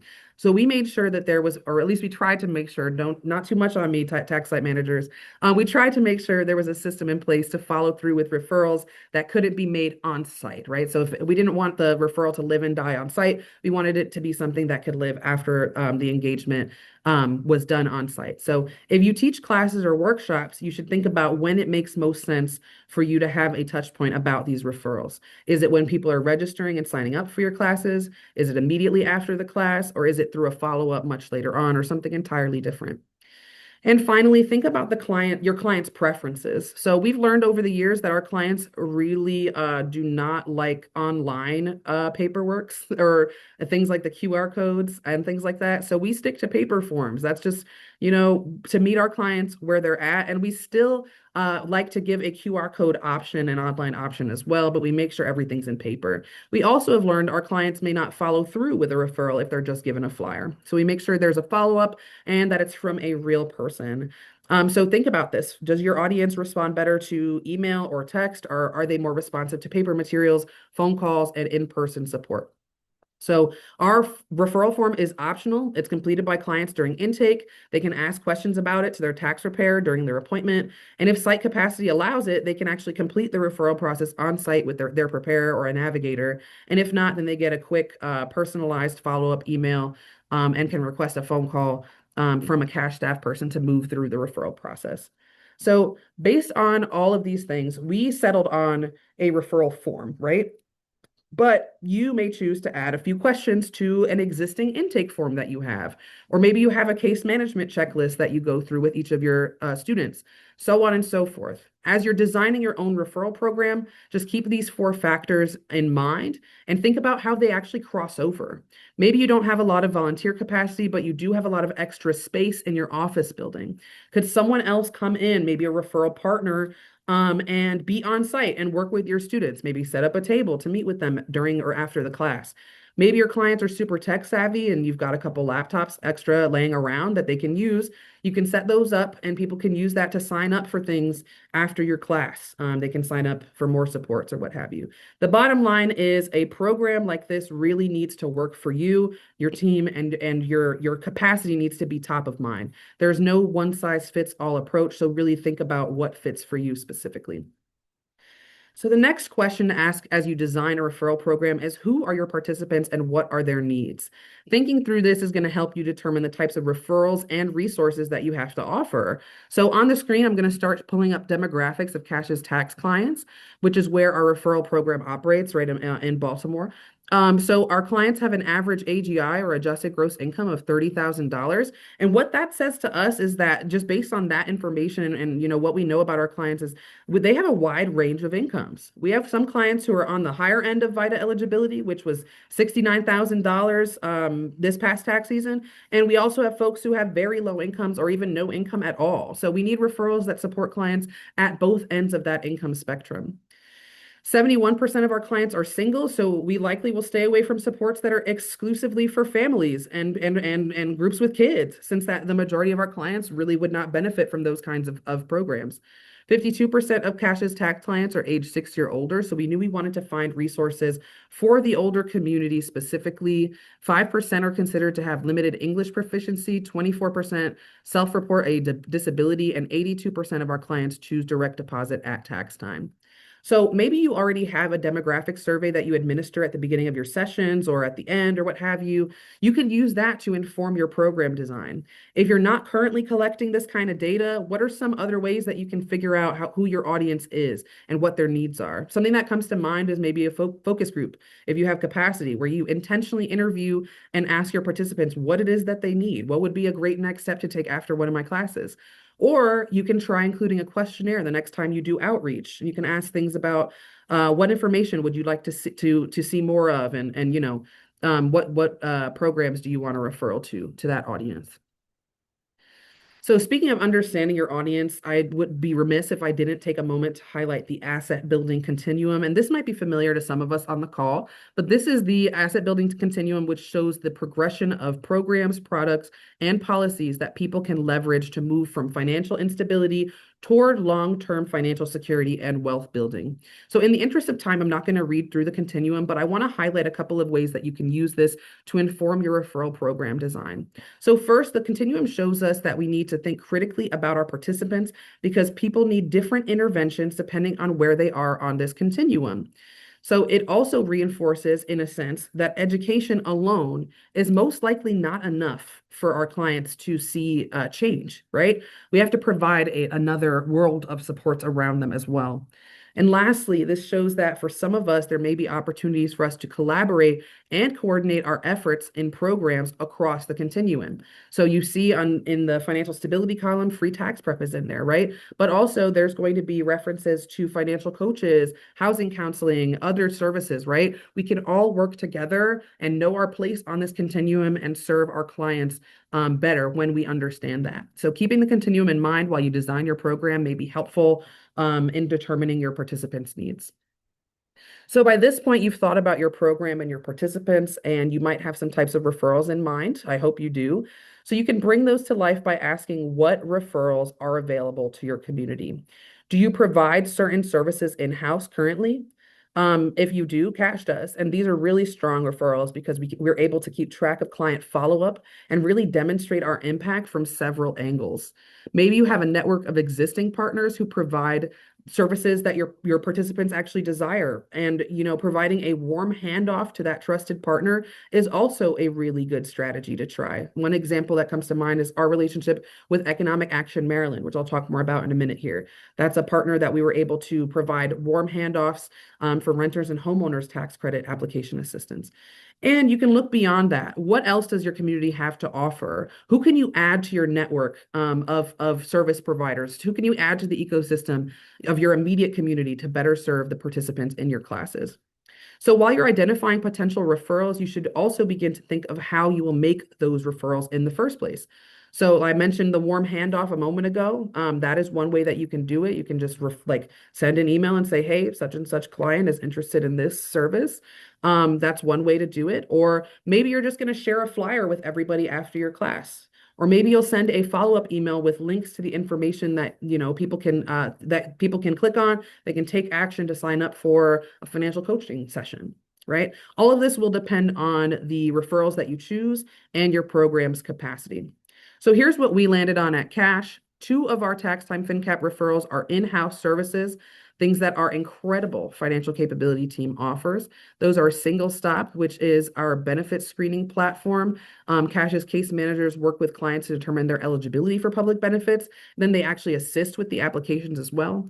And then we also work with Trust Plus, which is our free financial coaching platform partner. So these 2 referrals work really well for us because they can cover the scope of our clients on that asset building continuum. So for clients who are looking for stability or who have very low incomes, the benefit screening can connect them to those resources that can help them make ends meet. And for those who may be focusing on longer term financial goals and wealth building, the coaching is a better fit for them. The next referral that we chose is one that I mentioned earlier, which is Bank On. If you're not familiar, Bank On is a national coalition that works with banks to provide free or low-cost, banks and credit unions, I should say, to provide free or low-cost accounts to the unbanked or underbanked communities. We refer to Bank On to close the gap of those 18% of clients who do not opt for direct deposit. And we want to make sure that they have access to free and secure banking options. So we were especially focused on Bank On referrals this past season because, like I said earlier, the federal government phased out paper checks for things like tax refunds. So we wanted to make sure that our clients were getting access to deposit products.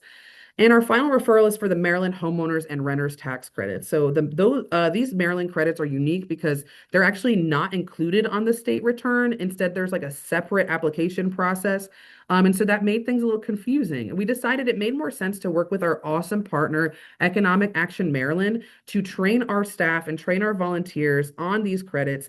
And also to occasionally, at certain locations, be on site doing direct assistance with applications with our clients as well.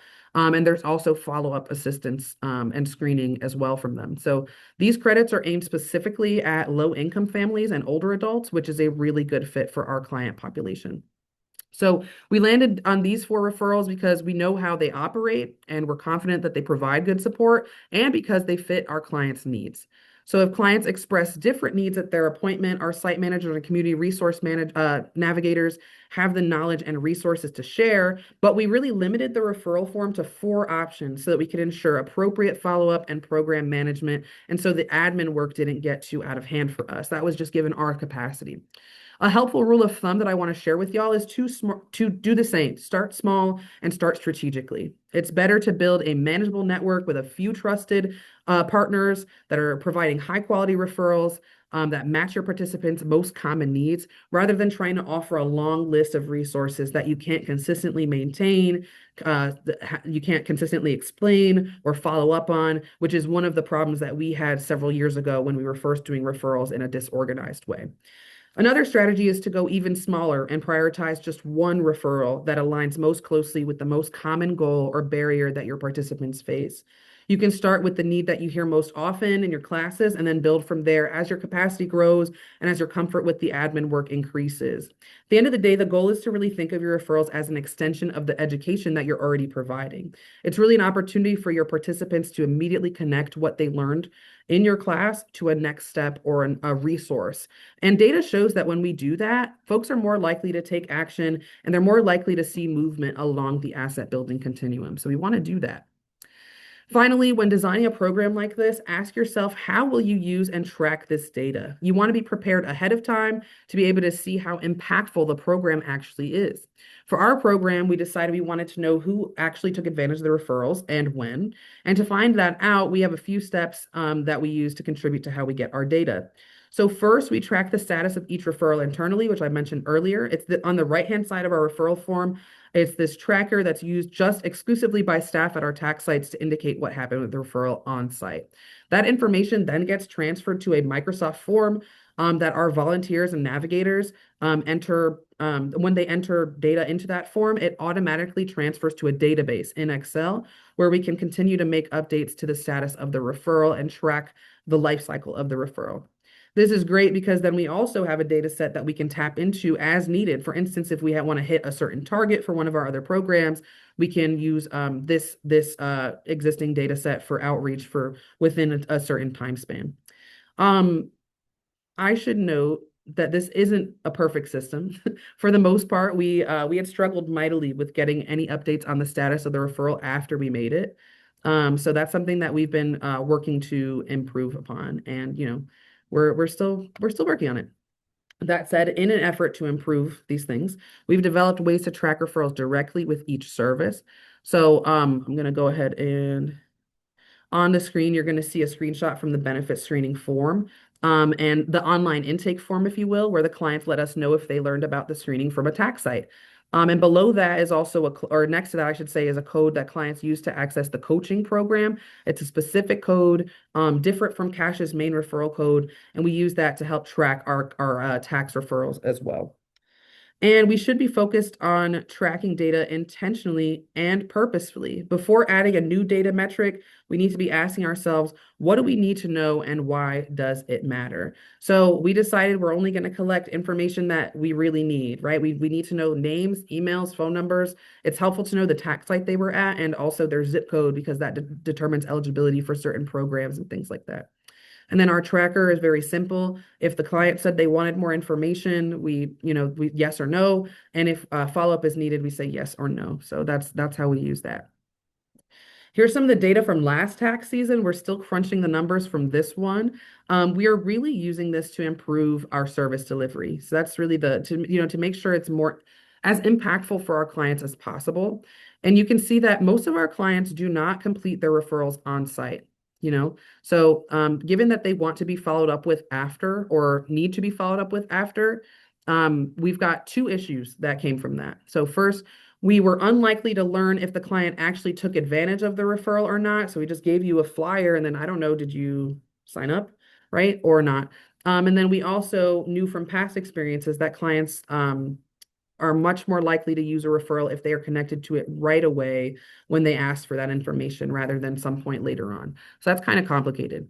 That's when our next steps came in. And as we head into now that we're out of the tax season, we've tried to solidify the referral program by trying a couple things. We implemented a new tracking method that I just talked about. We're working with our tax site teams to determine how to provide more referrals on site, and we're still thinking about how we can do that. And we're working to shorten the follow-up time for those clients who can't complete the referrals right after their appointments. So having this programmatic data helps us continue to refine the program, and hopefully in the future it'll help us demonstrate our impact and maybe get some money. You know what I mean? We can use the data to report back to our funders, apply for new funding, show our program's impact to our partners and other stakeholders, and just continue to serve our clients as well as we can. And a few final notes before we get ready to break. Throughout this process feedback has been extremely important. As we developed and refined and really continue to refine the program, we've consulted with tax site managers, referral partners, the broader cash team, and also our clients. It's been something that's helped us create the program that works better for everyone involved year after year, and it helps us arrive at the version of the form that we offer now. And then last but not least, I want to suggest that you all be creative with this process and with your program. So for us, we decided to include a referral quote that isn't really related to financial capability. So at Cash, you've heard from our policy team if you were here yesterday.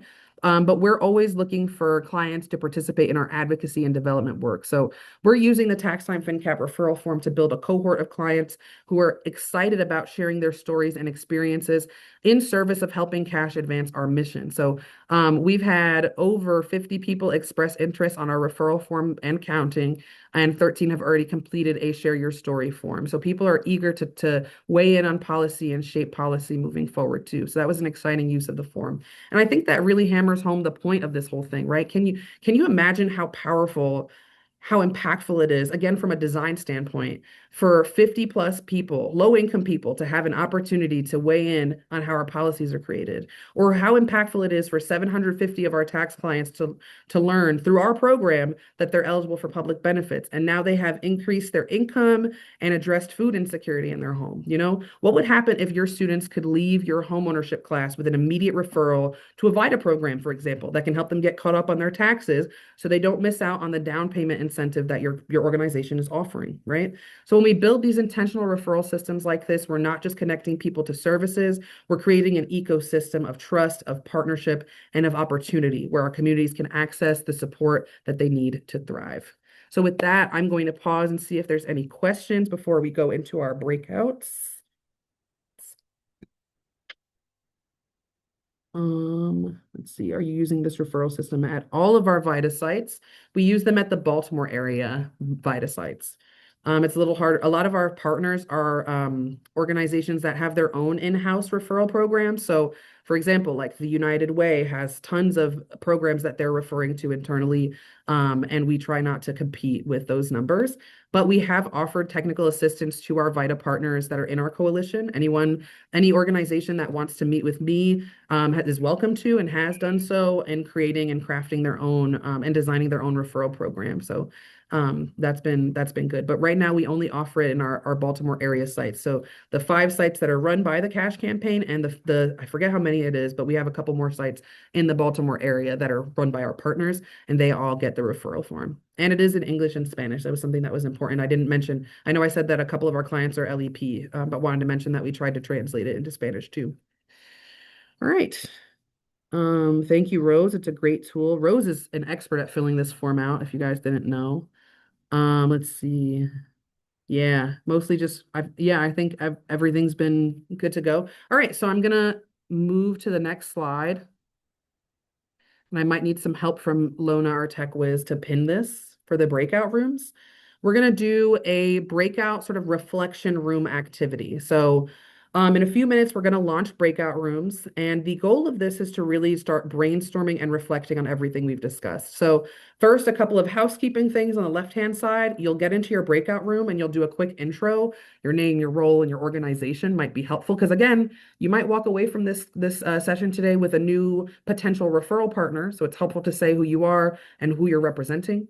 And if you don't mind, we'd like to assign group leaders. If your birthday is closest to the date of the summit, so today, which is April 29th, whoever is closest to the birthday, April 29th, that is the group leader for your room. And you'll be responsible for noting your group's answers. We're just going to ask you to share back in the chat really quickly when we get back from the breakout room. In your breakout rooms, you're going to discuss the reflection questions that you see on the right-hand side of the screen. You're going to share examples, challenges, or ideas from your own experience. Identify one takeaway or next step that you're going to take.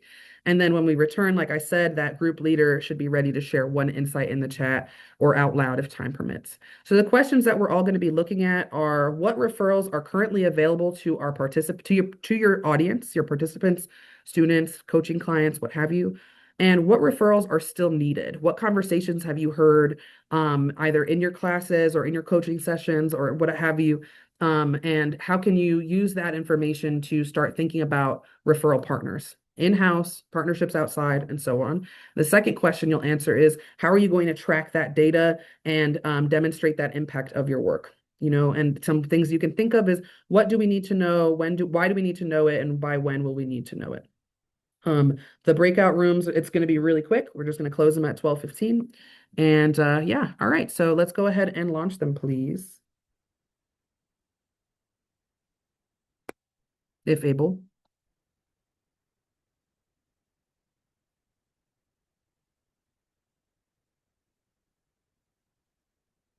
I think we're getting them set up. Okay, I'm about to open up all the rooms, so everyone should be in the rooms in 1 second. Thank you.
All right, welcome back, folks. We're trickling in from our breakout rooms. Lona, I'm going to steal the screen back if that's cool. Yep. Thank you. You're awesome. All right. All right, folks. As you're returning from your breakout rooms, go ahead and take a moment.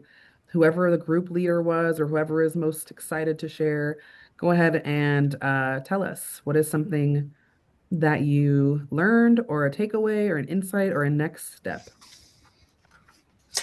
Hi, everyone. My Hey, name is Miss Sonia. Sonia, and we had an interesting conversation.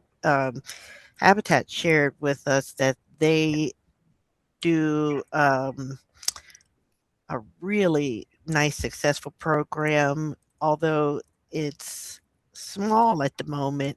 They hope to grow this program by they usually ask for their referrals at the end of the process when they are doing home ownership applications and the homeowner successfully completes the program. At that point, they give they ask for the referrals. If they receive referrals, their referrals get a gift card. And if their referrals um, also participate in the homeownership program, that referral also receives a gift card and has the ability to also um, get additional referrals. And so it sounds like right now, like I said, um, it's mostly handled within the program. They keep track of their referrals by staying in contact with them. They said their contact is usually 12 to 18 months. Um, so right now it's easy for them to handle. They do have a direct handoff program to other programs. In case they're not able to um, help their referrals. So they also call directly the program leaders that they refer to make sure that they did make the connection. Um, so I think that's great. I think also that uh, she spoke about them trying to do it on a more national level, but at this point, Habitat is just doing it on a local basis.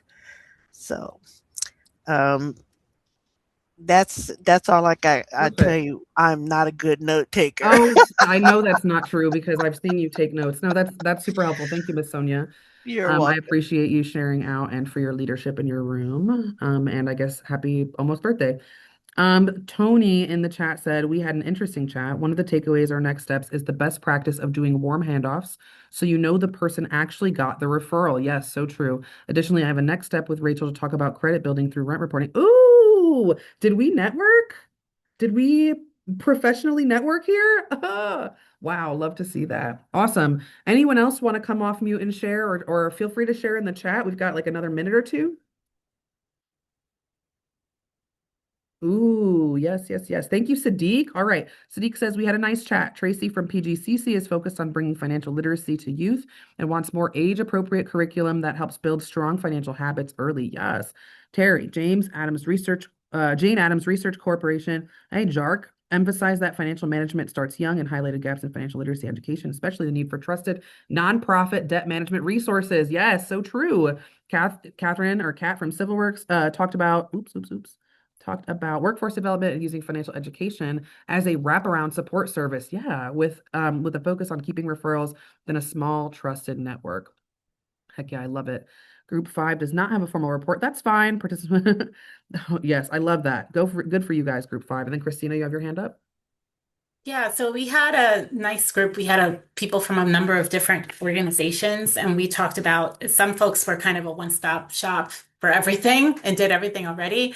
And we're just having a difficult time finding additional resources. So one space where I think can be a little challenging is when we have folks who need help and the resources just are not available in the community. There isn't the funding for that, for example. So that was something that we kind of talked about a little bit, but additional conversations were around, getting financial planning, financial coaching, different kind of free referrals for planning. And then as far as tracking data, really thinking about how to do this next year. So this is a thought that some people already had in our group, kind of thinking about what it could be. But they already kind of know who it is that they aim to serve. So it'd just be developing a way to really track some of that information and some of that data. Excellent. Wow, that's a lot of ground to cover. Thanks, Christina. And then the last chat that came in here is from D. For our group, we refer participants to Cash Campaign, yay, for the debt management program, membership for the credit unions, and free financial education and financial coaching, Habitat for housing, mental program, et cetera. We also keep track of how much they have saved and debt they have paid.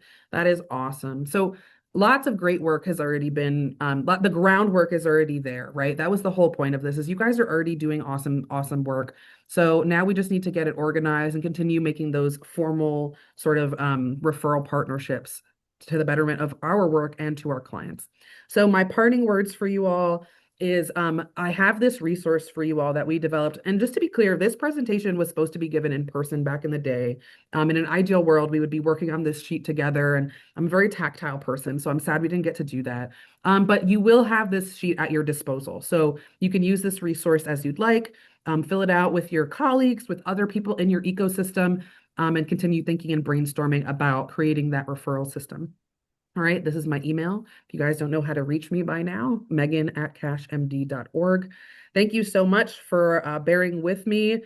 And I am the meat between two really like artisanal pieces of bread. You know what I mean? Like you had Sydney before me, and now you've got our closing keynote address in a few minutes here.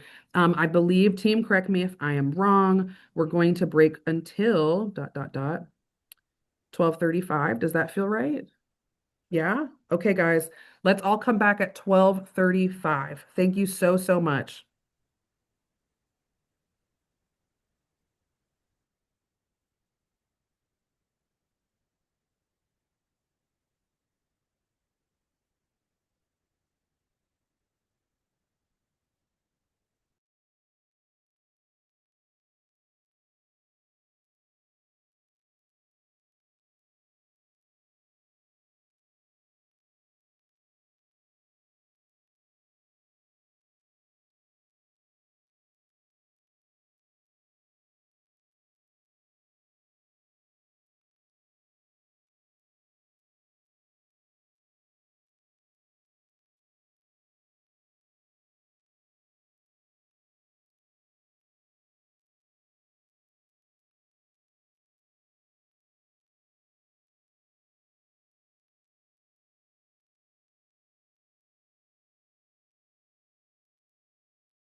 Yanely, if you want to test your slides, I just made you co-host.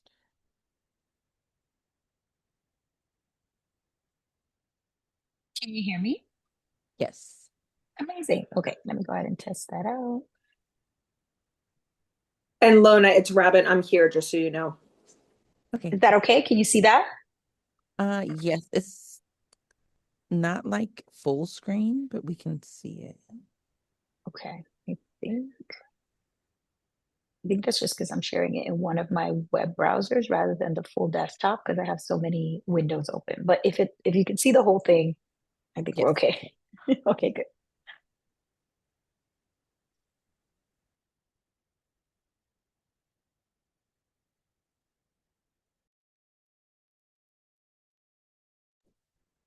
And Lona, is my audio fine? Yep, we can hear you. Okay, good. I'm on my iPad because I literally just walked in the door from Rockville. So this is the view of me in my kitchen. Can you see me okay? Does it look fine? Yeah. I will move my Dunkin' Donuts out of the way, however, when I have to talk.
Great job, Megan. Woo! Thanks, Hillary. Appreciate that. I popped into your room briefly and saw that you guys were yapping, so I said, let me just let them be. I mean, it was just me, Lamont, and that person, and she Drinking. I really encouraged her. She had some really good feedback. She was a tax volunteer, good feedback and like some suggestions. So we didn't really get to the other stuff. I know there wasn't a whole lot of time, which is unfortunate. Well, and she was like, it was I'm a volunteer. I'm just a regular person. Yep. But it was still. Yeah, makes sense. So Hillary, great to meet her. It was Karen Nashgatz. It's me. Oh, Karen. Hi, Karen. Hey. Yeah. Hey, Karen. I'm sorry. I'm so bad. No, you're good. Hey, Karen. It's nice to see you. Hi, how are you? Or I'm sorry, here. All right, y'all. It is 12:35. I think it's a good time to get started or come back together. I am truly so honored to close out our summit with our closing keynote speaker and introduce her, Yanely Espinal. As we wrap the summit today, there's really no better way to end than with a speaker who can challenge and inspire us to think bigger about our own roles in this work. Yanely has walked a mile in our footsteps and then some as a teacher and a personal financial educator. And over the years, she has managed to translate this passion into system level change, demonstrating to us as practitioners how direct service, education, and advocacy can work together to create a broader, deeper impact. I'll also add that I bought her audiobook and I wasn't able to finish it because I was just snapping and clocking and just feeling so affirmed. Like really. So I'm really super excited for everything that's in store for today. And I want to give you a little bit of background about Yanely. Yanely was born and raised in Brooklyn, New York, just like my mama, and is one of the first in her family to graduate college, just like me. After 2 decades of school, she still can't believe that she never had a class about making smart money decisions. Isn't that the truth?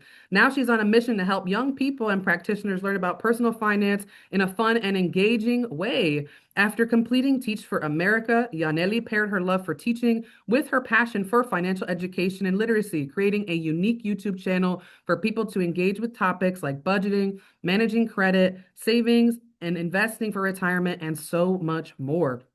Yanely wears a number of hats. She serves as the Director of Educational Outreach at Next Gen Personal Finance and is a member of CNBC's Financial Wellness Advisory Council.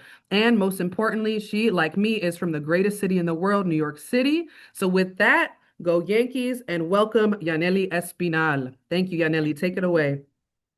Thank you so much. I love that energy.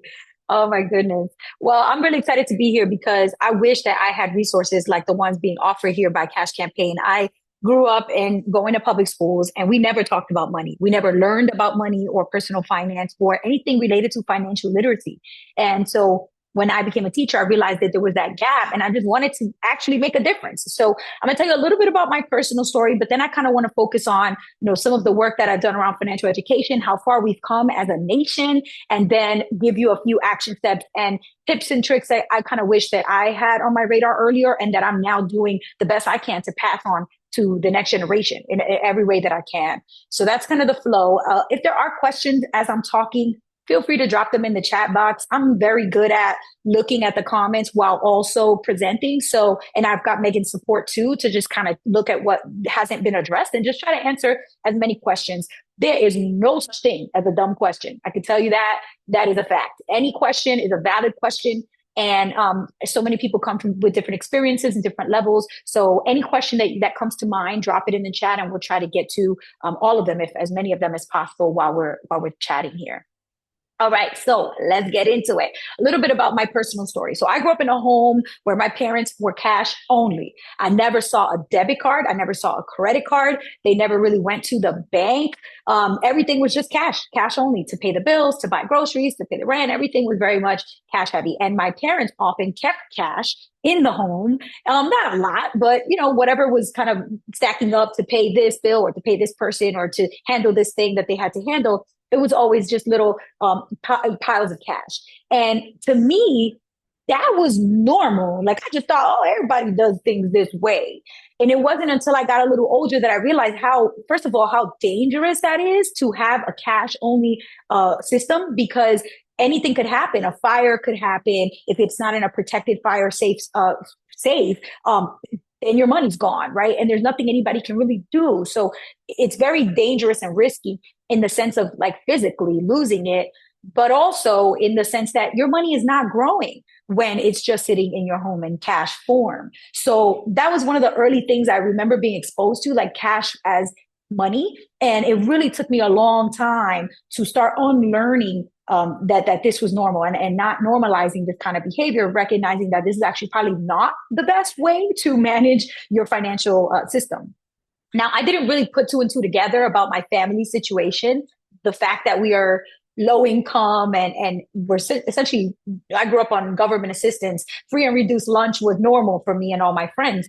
But I just felt like that was normal for everybody because it's what I saw around me. But when I got to applying to college, That was the first time that I had a conversation with my mom and dad about money. And it was the first time it hit me that, we're really, truly struggling financially as a family. And it was because I had to complete the FAFSA. So anybody who's ever applied to college, if you want financial aid, you gotta fill out the financial aid, the free application for federal student aid. And so when I was completing that form, it said, enter your parents' income tax information. So I needed them to give me the 1040 form. So I went to my dad. I was like, Papi, I need you to give me the 1040 from your taxes. And he was upset. He was like, ¿Para qué? For what? Why you want those papers? And he did not like it. So I was like, Dad, I'm not trying to be all up in your business. I just need to put this information into the FAFSA portal so I can get some scholarships and grant money, for college. And he gave it to me, but obviously he was reluctant. And I realized right away when I saw the papers why he was a little upset. Because my family, there's 9 siblings, there's 9 of us, plus my 2 parents. So that's a household of 11. And my dad's annual income for that year, my junior year of high school, was $18,000. Okay, so we're talking well below minimum wage for a family of 11. And that's why, we grew up where we were constantly getting public assistance in the form of food stamps and all these different programs where my parents would take advantage of it because they really needed it to bridge the gap. And when I got to college, I realized how lucky I was to be one of the students who was able to not have to worry about tuition because I got a full scholarship to college. And in my mind, I thought, well, I'm going to have it made. That's going to be so easy. I don't have to pay tuition. I don't have to pay for my dorm room. I don't have to pay for meals on campus. All of that is free. But what I didn't realize is they don't provide money for textbooks. They don't provide money for your laptop. They don't provide money for snacks when you're between classes. If you want to pop into a Dunkin' or Starbucks or Chipotle, that's on you. And they don't give you extra spending money if you want to go to the movie theater, you want to go to bowling with your friends, if you want to go here or there. No, that's on you and your family. And so very quickly, I realized, lucky as I was to have the scholarship, how was I supposed to pay for all this other stuff that comes with being a 20-something who chose to go off to college? And so that was really when I decided to get my first credit card. And that was the biggest mistake I did. I didn't research anything. I just applied for the first credit card that I saw. And I had a $1,200 credit limit. With that, I got a MacBook, pretty much maxed out the credit card. And again, I had no understanding of what I was getting myself into, that I would have to make these payments. And if I didn't pay, if it was late, I would pay extra, and interest fees were racking up. I had no understanding. I thought it was free money. Now, fast forward to graduating from college, I got my first job teaching in Brooklyn, New York. So I was born and raised there. I go right back home to start teaching. And I love teaching. I'm teaching 3rd grade and 4th grade, all subjects, math, reading, science, everything. And I noticed how eager my students are to learn. And they were so inspired by my story, telling them, I grew up right here and I went to a really great school and I got a full scholarship. And if you apply yourself academically, there are many opportunities out there for you too. And so I loved inspiring them with my story. But the problem was that I was a mess financially. I had all the credit card debt from college. So it wasn't just that one credit card anymore. I added a second, a third, a 4th credit card. So I had $20,000 of debt spread across 4 different credit cards. And here I was making $40,000 a year before taxes. So my after-tax pay was probably about maybe $600 a week. And my credit card bills were more than that. So I was like, okay, how am I going to pay rent, buy groceries, make sure I have enough to get on the train to get to work, make sure that I have enough for my cell phone bill, my Wi-Fi bill, my electricity bills, for spending money. It wasn't making sense. The math wasn't mathing. And so that was the first time that I realized I really need help financially. And I didn't learn any of it in school. I wasn't teaching it. So something had to change where we actually start including financial education in the school system. But I didn't really know how can I make a difference? How do I create that change? So what I chose to do instead was just start getting my own situation together. I chose to start reading about money, and I picked up this book called Women and Money by Susie Orman. And let me tell you, that book is old school. It was written in the 90s, but everything in that book is so tried and true, even to this day. A budgeting system, a payoff debt system, I ended up using her credit card payment plan, which is a 9-month plan. I did it in 18 months. So I just did it twice through. And that is how I was able to get out of $20,000 of debt. And I was picking up side hustles. I was tutoring on weekends. I was babysitting on Thursday nights, Saturday nights to, wealthy families on the Upper East Side. I was constantly hustling and grinding to make extra income so that I could put it all towards the credit card debt.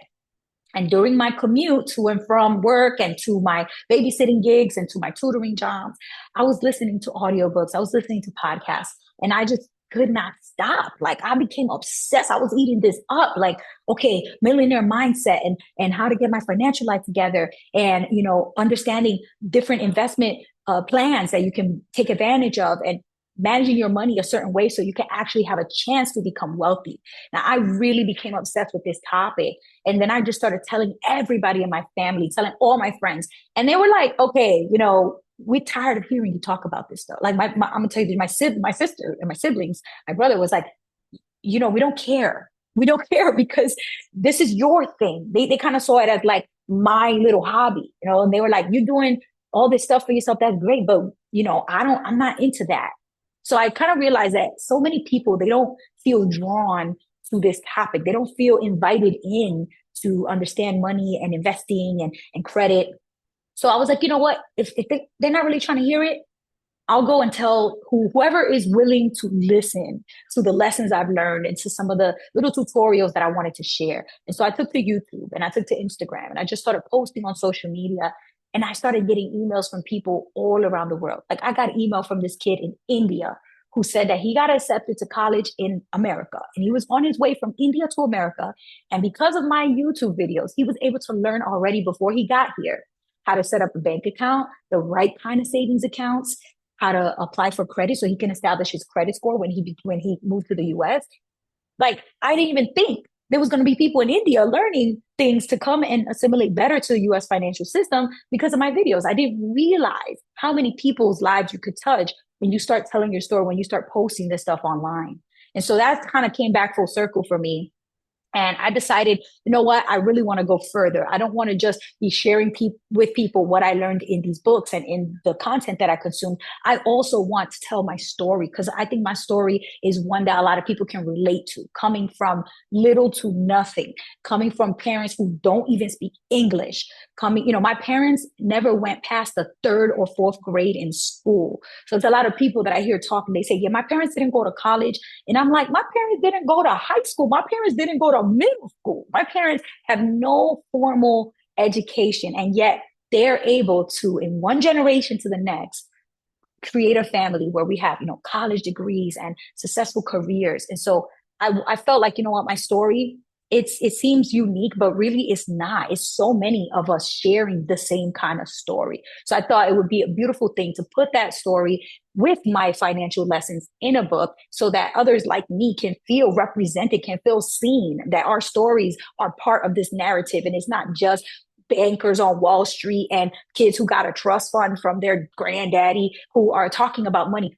We could talk about money too, and we can add to the narrative as well. And so I'm very proud, that my book was published in 2023. And now I'm actually even more proud to say I'm friends with a lot of these authors and influencers and voices who were inspiring me and motivating me back in the day. And, I get to call these folks like my friends. It's amazing that I've now put myself in the work that I'm so passionate about. So I love that. And I also encourage everybody to seek out these books and seek out these content creators, because the reality is so much of the information in those old school books can feel like you're reading a textbook. Like, it's so dry and boring. You just like get to page 3 and you're falling asleep. But these kinds of books, I like to call them modern money books, or modern voices in money, talk from a different perspective, from child of immigrant perspective, from growing up low income perspective, from being a first generation in your family, either to be in America or to go to college. That kind of perspective is so important and refreshing for people who don't often see themselves reflected in the mainstream media when we talk about financial news and financial stories. These matter as well. So I love recommending these books. And there's more, but this is just a little snippet of some of my faves that I like to recommend. Okay, so I want to talk about 3 levels, right? The first level that you obviously see that I took action to was to make change with my individual situation. And I think every single one of us, if you can hear my voice right now, you have the power to change your individual financial situation, right? But that is so selfish to just fix my own situation and call it a day. What about everybody else? What about my family? What about my friends? What about my community? You know, and so I do think that when we figure things out for ourselves, oftentimes we then want to go ahead and reach back and help. We want to go and say, like, all right, I got my stuff together. Now let me see who else I can help and put them on, share what I've learned. And so to that end, we usually then go lean into our community. Who can I help in my community? So individual change is important, but it's only step one. Step two is now spread the love, spread the knowledge, spread the wealth, reach out to your siblings, to your cousins, to your family members, your friends, your coworkers, like, you know, roommates, you know, your community around you. How can we educate and empower them too? So it's not just me accelerating my own financial situation, but it's us all improving our situations together. But then there's this third level, which is the one that I just felt like, how do we crack this? This is the one that is the hardest to crack. And that is systems change. Because I could change my own life and become a millionaire. I can help everyone in my home learn how to become a millionaire too. And then we all eventually, like everybody in life, we eventually die. And then what happens to the next generation and the next generation? Like, we're not making sure that each generation is in a system that guarantees them access to high quality, relevant financial education. And so that's why I kind of made it my mission to find out, how do we change the education system so that every single person who goes to a public school in America graduates having learned the basics of money management and financial literacy. And so that was when I just like started telling everybody that I could find anyone who was willing to listen to me. Like, this is a big goal I have. I want to get involved in education. A lot of people said, oh, well, you know, first you have to work towards creating standards, because there needs to be education standards for financial literacy, just like we have reading standards, math standards, and social studies standards. And so I was like, okay, maybe that's something that I want to work on. And then, of course, there's amazing national standards already from the Jumpstart Coalition and the Council for Economic Education. They teamed up together and put together these standards. Well, okay, well, check that. That got done. What else can I do? How else can I help? And so luckily, I found out about this nonprofit organization called Next Gen Personal Finance, where I now serve as a director. And I realized that they are doing the exact work that I was trying to figure out how to do, which is to train teachers so that the teachers feel qualified to teach financial literacy. Because the truth is, if I raise my hand, I'm like, I'm a teacher. I want to teach this class. How do I teach it if I don't know it myself? I never was taught financial literacy. So now I'm figuring this out myself through the School of Hard Knocks. So I don't know how to teach this in a way that's formal, because I never was formally taught. So we then now take the teachers, put them all in a room, just like this in a Zoom room, and we train them and we coach them and we give them free curriculum training so they can know how to use the curriculum. And then my favorite thing that we do is we give them their own education for their personal lives. We give them what's called teacher wealth. Teacher wealth meaning, this is not for your students. This is not for your classroom instruction. This is for you to improve your own retirement plan, your own savings plan, so you can have the right insurance to protect your wealth, so that you know what to do financially for yourself as a human being, not just as a teacher. And so I love that focus, because I think it's very holistic. It's just the curriculum. Yes, it's PD, but it's also looking at teachers and saying, what do you need for your own situation financially? Because when you pour into yourself and you're overflowing, it's much easier and more joyful to then go pour into others. It's very difficult for a teacher who's in debt, who doesn't have savings, who doesn't know if they're going to be able to retire or when, and then they're in front of the class teaching students about investing and building wealth. There's a disconnect there. So we want to make sure everybody who's teaching this course feels really good about it. I've got to tell you all, I feel like I'm preaching to the choir about the lack of financial literacy, because we've seen these memes. If you've been on Facebook, Instagram, you know, you've seen these posts. Oh, you should know about taxes already. First of all, the mitochondria is the powerhouse of the cell. I learned that. It's like we're supposed to have learned certain things, but we didn't. That's the reality. The parallelogram tax season one. Oh my gosh, I seen that one all the time. Every year around like April, I see this one pop up again. Like, well, I'm glad I learned about parallelograms, because that's coming in handy this parallelogram season. And, you know, people feeling like they weren't prepared for real life. And then, of course, instead of teaching us about financial literacy, they taught us how to play the recorder. I remember learning hot cross buns, and it's like, okay, I still remember hot cross buns, but I don't remember anything about how to make a budget or the difference between a debit card and a credit card. They look the same to a kid. So we have to be talking about this. Hillary said, yes, hot cross buns. I'm not the only one, right? So there's some elements of education that are universal, but one of them is not yet financial literacy. So I work on a team that actually now has traveled to so many different states. And when I started this in 2018, there were only 5 states in America that require every high school student, in order for them to graduate, that they have to take a semester class of personal financial literacy. 5 states in 2018. Today in 2026, there's 30 states.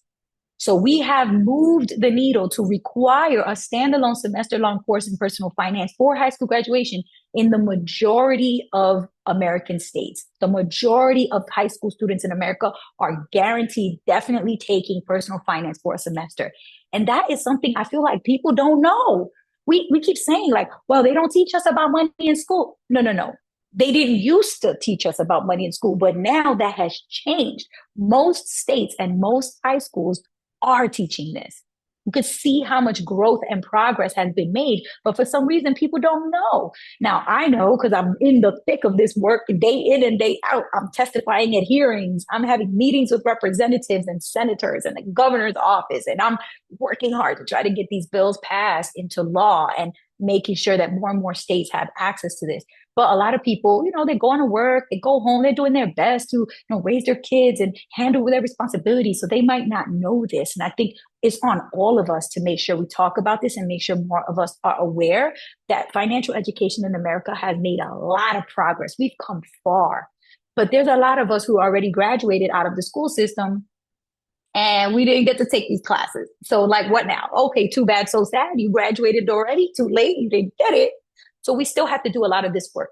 Cash Campaign is doing an amazing job doing this work. Community events, programming, right? Individual service, advocacy and education. That happens at the community level while we're also working on the systems change level as well. So I would definitely recommend having more conversations with your family, your friends, and all this about financial education and really just kind of sharing that, spreading the word. Like, yeah, this has come really far. We're actually getting better when it comes to financial education. And so I want to leave you with 3 things that I wish I had gotten, that I think we all on this call should feel really confident about and want to pass on to the next generation and spread around. And one of them is, just talk about the value of money, right? When I go to high schools and colleges, I put this picture up and I ask them, how much money is that?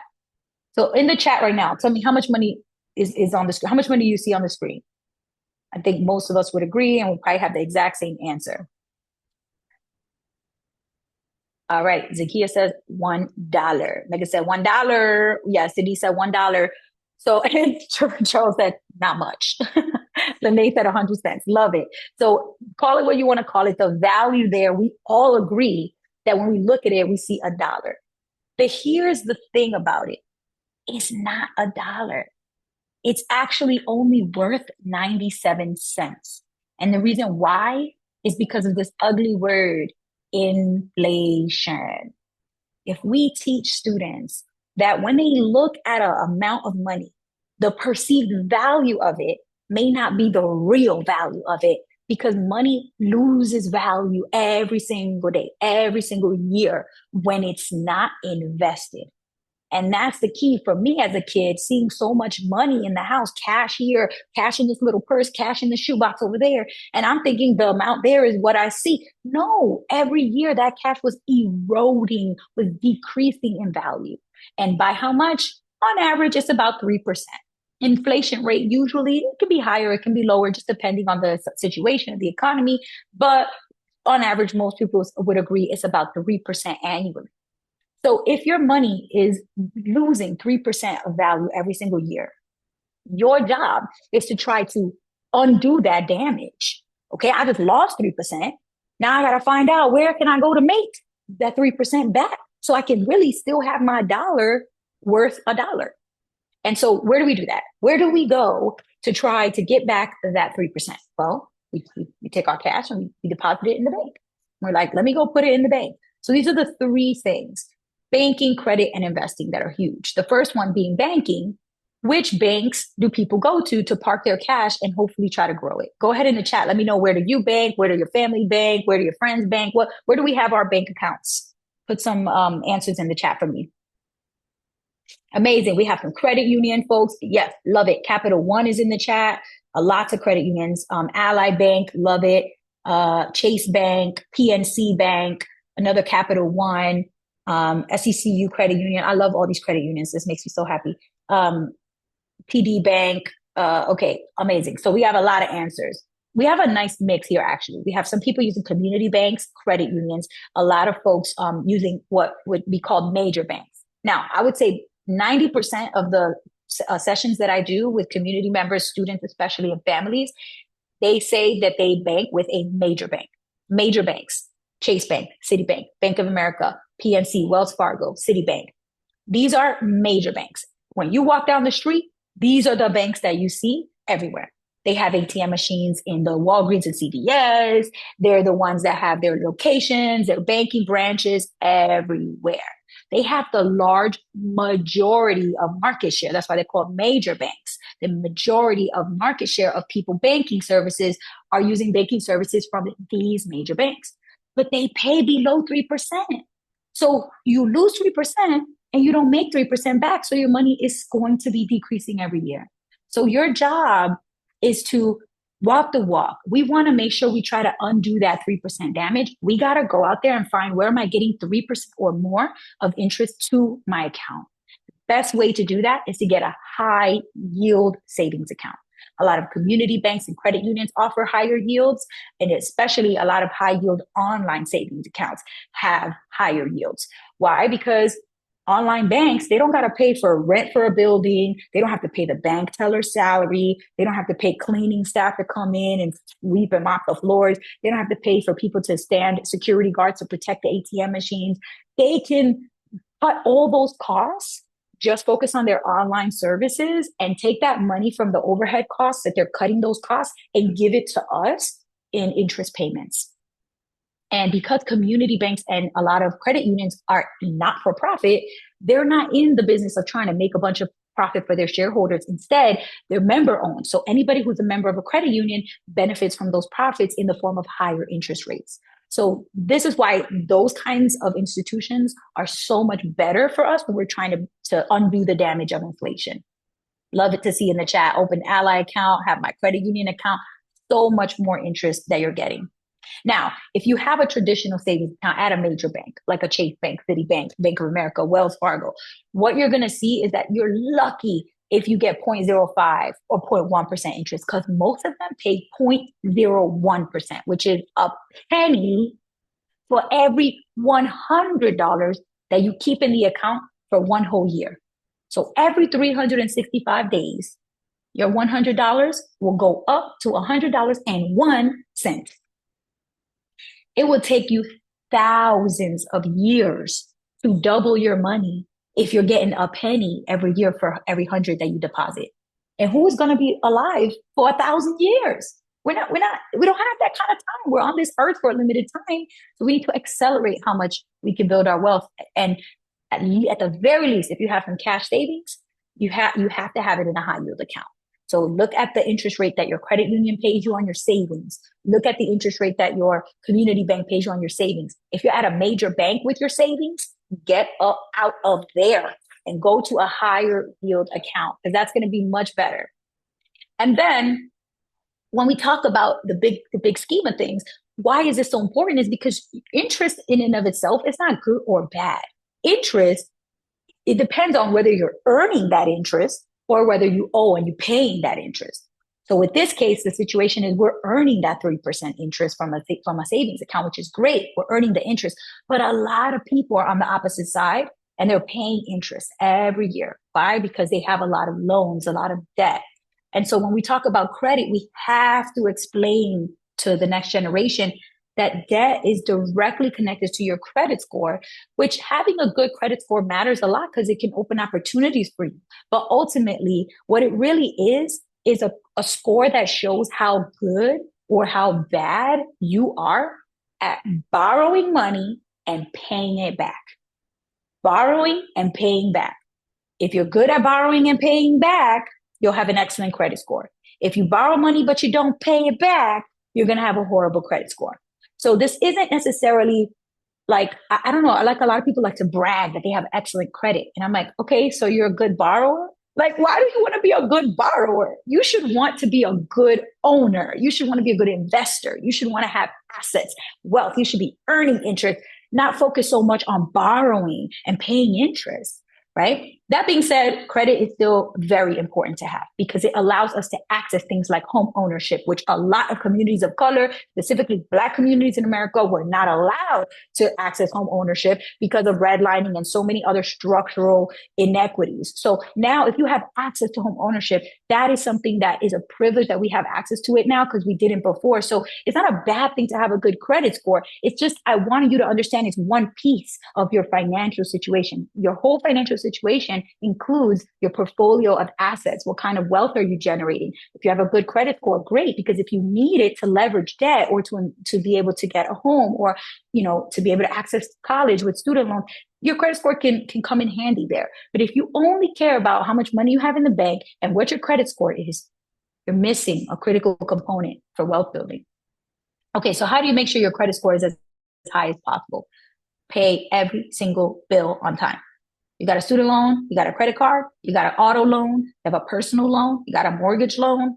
There's a lot of ways to borrow money to get loans, okay? But there's only one way to ruin your credit score with all those loans, and it's to not pay your bill on time. That will be the sure, fast way to make your credit score drop quickly. And the reason why is because it's 35% of your grade. If you're sitting in class and your teacher tells you attendance is 35% of your grade, you better show up to class because that's a lot of points. So this is the biggest piece of the pie. It's the biggest piece of your grade. So every bill, no matter what, make sure it's paid on time. Now, if you owe $500, you don't have the $500 to pay. At the very least, make sure the minimum payment is made on time every single month, because that is what they consider paying on time, the minimum, right? Now, if you have the $500 and you owe it, go ahead and pay it. Pay in full because it prevents you from paying interest fees. But you have to focus on the on-time payments every month. The easiest way to do it is to set up auto pay. Auto pay makes sure you don't miss a payment. All right, the second one is going to be amounts owed. And another way to say this is utilization, which means you don't want to utilize only a small percentage of what's available to you when you have a credit card. So a lot of people will say like, well, I have $1,000 on this credit card, so I can buy up to $1,000 worth of stuff. No, you should not spend more than 1/10 of what's available on your card if you want to get all 30% of the points in this category. So if my credit card has $1,000 on it, I'm going to divide that by 10. 1/10 is $100. So I'm going to work really hard to never put more than $100 purchase on that credit card, even though it has $1,000 on it. Because if you pass 10%, you're going to start losing points in this category. There's a little hack, which is if you pay it right away. So if my mom's birthday is tomorrow and I go real quick to the store and buy her a $200 bracelet, I can put it on my credit card. And then today or tomorrow, I can log back in and pay $100. So now I only owe $100. I spent $200, but then I put $100 towards the bill right away. So now what it shows that I owe is only $100. And I have $1,000 on the card. So that's good. 100 out of 1,000 is 1/10. It's at 10%. So if you pay it quickly, it's okay to go above it a little. But if you carry it at a higher amount, like if you go this month, you pay $200, next month, you still owe $200. Now you're going to start to lose points because you're carrying that debt and it's a high amount. So most people will say 30%. Why would you go for a C or a B minus when you know what you have to do to get an A plus? To get an A plus here, 10% is the metric. You will get all 30% of the points in this category towards your credit score if you spend 10% or less. So if they tell you, 30% or less is good, that means that they're expanding your grade. They're saying, well, you get a B minus, you're going to lose some of those points. No, I'm not going to shoot for a B minus when I already know I could get the A plus if I just only focus on 1/10 or 10% of my credit card limit. That's why I always say 10%. If you hear other people saying 30%, that's cool. But I'm like, I got a higher standard for myself. I want all the points. So I'm going to go for 10%. The next one is start early, but do it right, because the length of your credit matters so much. If you start when you're 18 with your first credit card, by the time you're 36, you have 18 years of length of credit history. But if you wait to start when you're 30, then by the time you're 36, you only have 6 years length of credit. So you're going to get a lot more points the longer your length of credit, the more years you've had credit in your name. One hack for this, which I do with all my nieces and nephews and my brothers, I put them as authorized users on my very first credit card.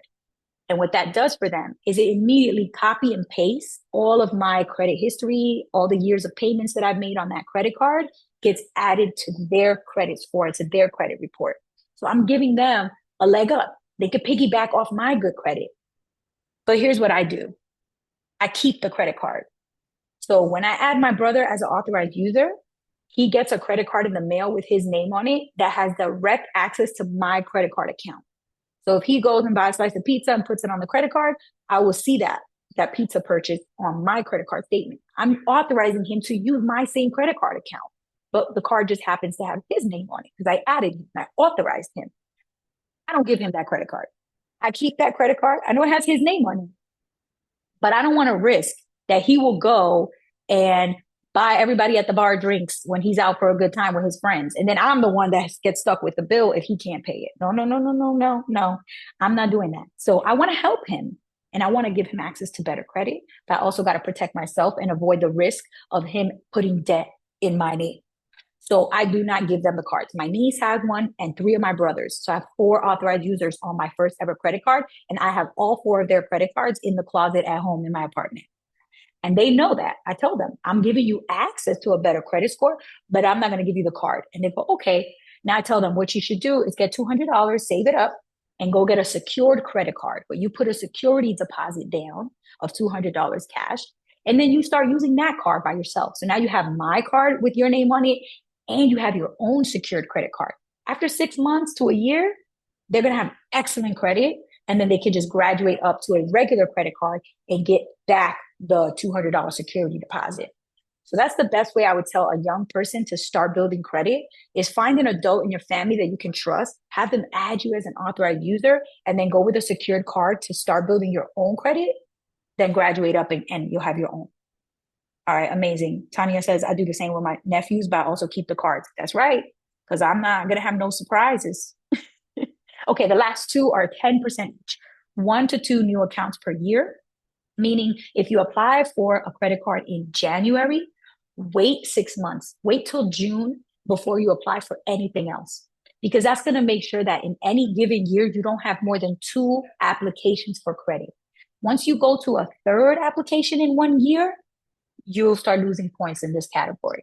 So to get all 10% of points here, you have to make sure that you don't have more than 1 or 2 applications for credit each 12-month period, each year. So if you space them out by 6 months, since there's 12 months each year, divide 12 by 2, that's 6 months apart. If you keep all your applications 6 months apart, that's the perfect hack to make sure you never do more than 2. All right, and the last one is having a healthy mix. So by the time you're in your 30s, by the time you're in your 40s, maybe you've had a student loan, a car loan, 1 or 2 credit cards. Maybe you had a personal loan. You have a couple different types of credit by the time you're older. But I don't ever encourage anyone to go try to open one of each of them so they can have a mix of all of them. Because if you start opening too many new accounts at once, you hurt the other categories. So it's not like Pokemon. You don't got to go catch them all. This is not what we're doing here. What we're doing is just saying every phase of my life, if a new necessity comes up, I need to get a car so I can get to work and back. Okay, I'll get a car loan. Oh, I need to move into my apartment. I don't have a bed. I don't have a couch. I don't have any furnishings or no furniture. I will get a personal loan so I can buy those things and pay it back month by month. That's fine. Get the personal loan. But don't just get it for no reason. Get it because it's a necessity and it's going to help you move to the next financial stage of your life. And you have a plan to pay it back in full and on time. All right. Last point that I want to make here is related to investing. Now I'm going to skip ahead to investing. When it comes to investing, I always tell people, if you're a beginner, if you don't know anything about investing, just get started with investment funds. Funds allow you to buy a lot of stocks from the stock market with just one click of a button and holding one investment product. So that's an investment fund. There's different types of funds, but my favorite are called index funds. And the reason I love index funds because they're so affordable. They're very low cost. So when you go to buy an investment fund, like if you wanted to buy the 500 largest stocks in America, you would buy what's called the S&P 500 index. And you could buy an index fund from Fidelity. You can buy an index fund from Vanguard. You can buy an index fund from Charles Schwab or from E-Trade. All of these brokerage investment banks offer these products. So you can buy the S&P 500 index fund from any one of them. They all have it. It's like when I go to Old Navy and I buy a black sweater. Then I can go to the Gap and they also have a black sweater. I could also go to Lululemon and buy a black sweater. But you know what? The Lululemon black sweater is going to cost a lot more than the Old Navy black sweater. So I have to compare the cost of the same item. The S&P 500 fund could cost you way more over here at this brokerage, at this investment bank, and it could have been a lot cheaper for you over here at this other store, at this other brokerage.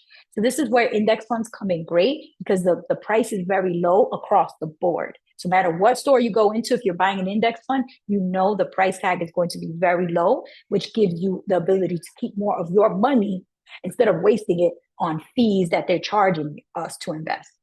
So I'm going to give a quick example here. And then if there's questions, let me know.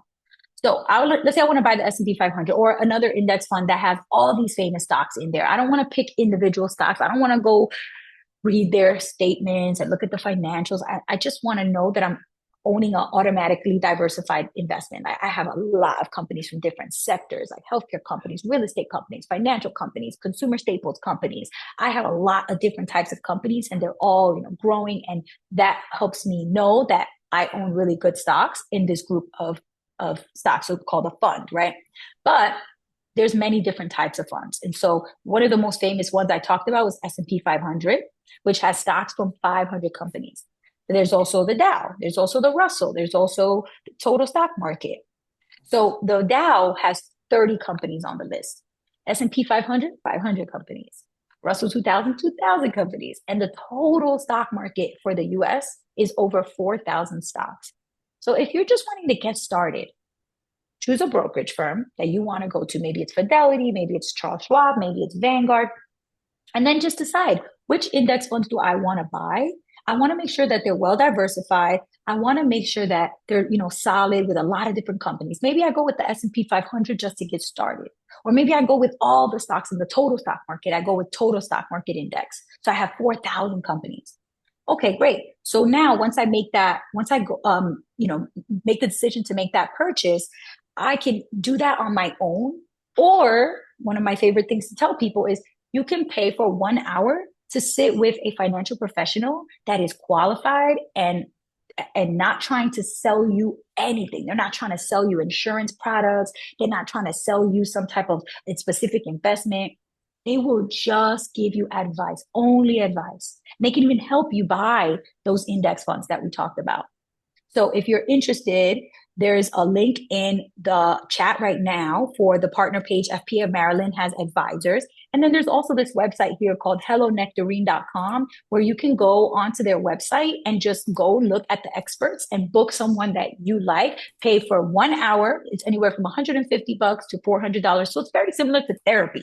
Like if you go to a therapy session, you sit down for 1 hour, you pay $150 or $200 for that hour and you leave and you're cool. You come back when you need to. Same thing here. You just pay for the advice. They'll help you make a plan or execute your plan. And you only pay for the time that you get with the expert. A lot of other advisors out there, they want to take a percentage of your money. They want to, sell you specific products like insurance products or things. That to me, those are red flags. I don't want to work with somebody who's trying to sell products to me. I want to work with someone who's just going to give me the advice that I need to make a plan that I feel good about. So I love this resource and I always share it every chance I get. It's also something that I give for Christmas gifts when when my sisters or my cousins, well, if I don't have a good idea for a gift for them, I'll book an hour for them and I'll tell them, hey, look, this is a really good thing. You can just go on the call and share what your concerns are, where you are, if you have debt, if you want to plan for taxes, and they will help you for an hour and I'll pay for it. So it's a really nice thing to give also if you have somebody that you know might need some support, that it makes a great gift also. All right, I think we might have a minute here or two. If there's any questions that I did not answer, I'm happy to get to them. But I know I saw a lot of chats and banter and yapping in the comments, which I love, love, love the chats in the comment box. So if there's anything I didn't get to, Megan, let me know. But I'm so, so happy that you all came today, that you showed up for yourself, that you got as much education and information as you could in the time that you spent today. And I'm hoping that this is just the beginning and that you'll continue adding on from here on out. Awesome. Everybody, let's please give a round of applause virtually to Yanely. Thank you so much for sharing your insights with us and this information. I was monitoring the chat and it was mostly like me and a couple others just being like, yes, this is what I do. This is what we do. Yes, this is what I'm going to do with my students. This is what we're going to do after this. So that was awesome. Wonderful, wonderful. Is there anyone who wants to share a question or anything before we transition to close out? Feel free while we still have Yanely with us. My question is, like, how did you organize what you wanted to teach people as far as your outreach? Because I'm going from just, being a school teacher and then like having all of those things that, you were doing on the side to make your money and everything. Yep. When and how did you find the time to like sit down and organize and be like, okay, this is what I want to teach. This is what I'm gravitating towards, and then going about executing that? Yeah. Oh my gosh. I remember the exact time. So it was one weekend that we had a long weekend. It was a 4th of July weekend. And we had Friday off. And so I took that Friday, Saturday, and Sunday. And I spent 3 days. It was July of 2015. I still remember it. That 3-day weekend, I was like, I'm not doing nothing. I'm not taking phone calls or text messages. No one's coming to my place, to my apartment. I'm not taking a phone call from my mother. I'm going to sit here and I'm not going to stop until my plan is thought through. I have it written out what I want to do and who do I need to reach out to. And that 3-day block was when I decided I was going to start a YouTube channel. I knew the topics I wanted to talk about. I decided on my name, Miss Be Helpful. I picked that name, and like all those decisions I made in that 3-day block. So I like to like hyper focus. I don't like to say something where I say like, oh, you know what? Over the next 3 months, I'm going to start planning. Because you know what? It ain't going to happen. I like to give myself, this is the weekend. This is the 2 days. This is the 5 hours. Like this is the time when I'm promising myself it's going to get done. So I would look at your schedule coming up. Like, is there a long weekend coming up? Is there a holiday break coming up? Is there a time where you can promise yourself and block it on your calendar and say, this weekend is for me to have a plan, to make important decisions, and to decide who I need to contact for help. All that's going to get done. And I have my document with all my information. And until that's not done, I cannot stop working until it's done. I really appreciate that. I feel like I'm going into a manic episode when I do things like that. But knowing that I'm not the only one, thank you so much for that wholeheartedly. You're and welcome. Thank you for this presentation. I love your passion and your vigor for, what it is that you do. Thank you. I appreciate that. Thank you. So do we have time maybe for one more question and then we will let Yanely bounce? Anybody else? Now we're all just stunned in silence. Okay. Well, you have access to the materials. I put the link in the chat for y'all. Anybody who wants to go through the slides. There were a couple more that I didn't quite get to because we were a little, I was moving slowly through time. But if there's any questions or anything about the material and the content slides, feel free to email me, reach out to Megan. We can connect. I just want to make sure everybody has this information. It's so important. And thank you all so much for your attention today. Wonderful. Thank you again, Yanely. Another round of applause for Yanely. Thank you again. And can't wait to see the next 20 states take care of business, thanks to your efforts and thanks to hopefully our efforts as well. All right, folks, we've made it. I'm going to pass the mic over to my colleagues. I guess, Veronica, go for it. Thank you, Megan. This has been a great 2 days that we have been together. We are about to wrap up, but please do not rush off. We have the wonderful, illustrious CEO of Cash Campaign of Maryland coming to us, Robin McKinney. And then after that, we do have information to share. The survey is up, so please take a moment to scan the QR code and complete the survey for day number 2. And we will have information after Robin finishes in reference to the AFCPE CEUs. Now I'm going to turn it over to Robin McKinney. Great. Thank you so much, Veronica. And congrats to all of you who have made it through the last 2 days. I've been sort of following along and getting updates, and good on you for taking this time to invest in yourself and your own knowledge. And I want to start, first of all, by just saying thank you so much to the Cash Campaign planning team. Like, all of you guys absolutely like rocked this. I know it's a lot of work to pull together, so thank you so much. Thank you for Megan for being the hype person in the chat. Maybe you should just like follow folks around and be like, you got this, you know, because I think that energy is really important. I wanted to highlight actually 2 things that Yanely said that like really hit for me.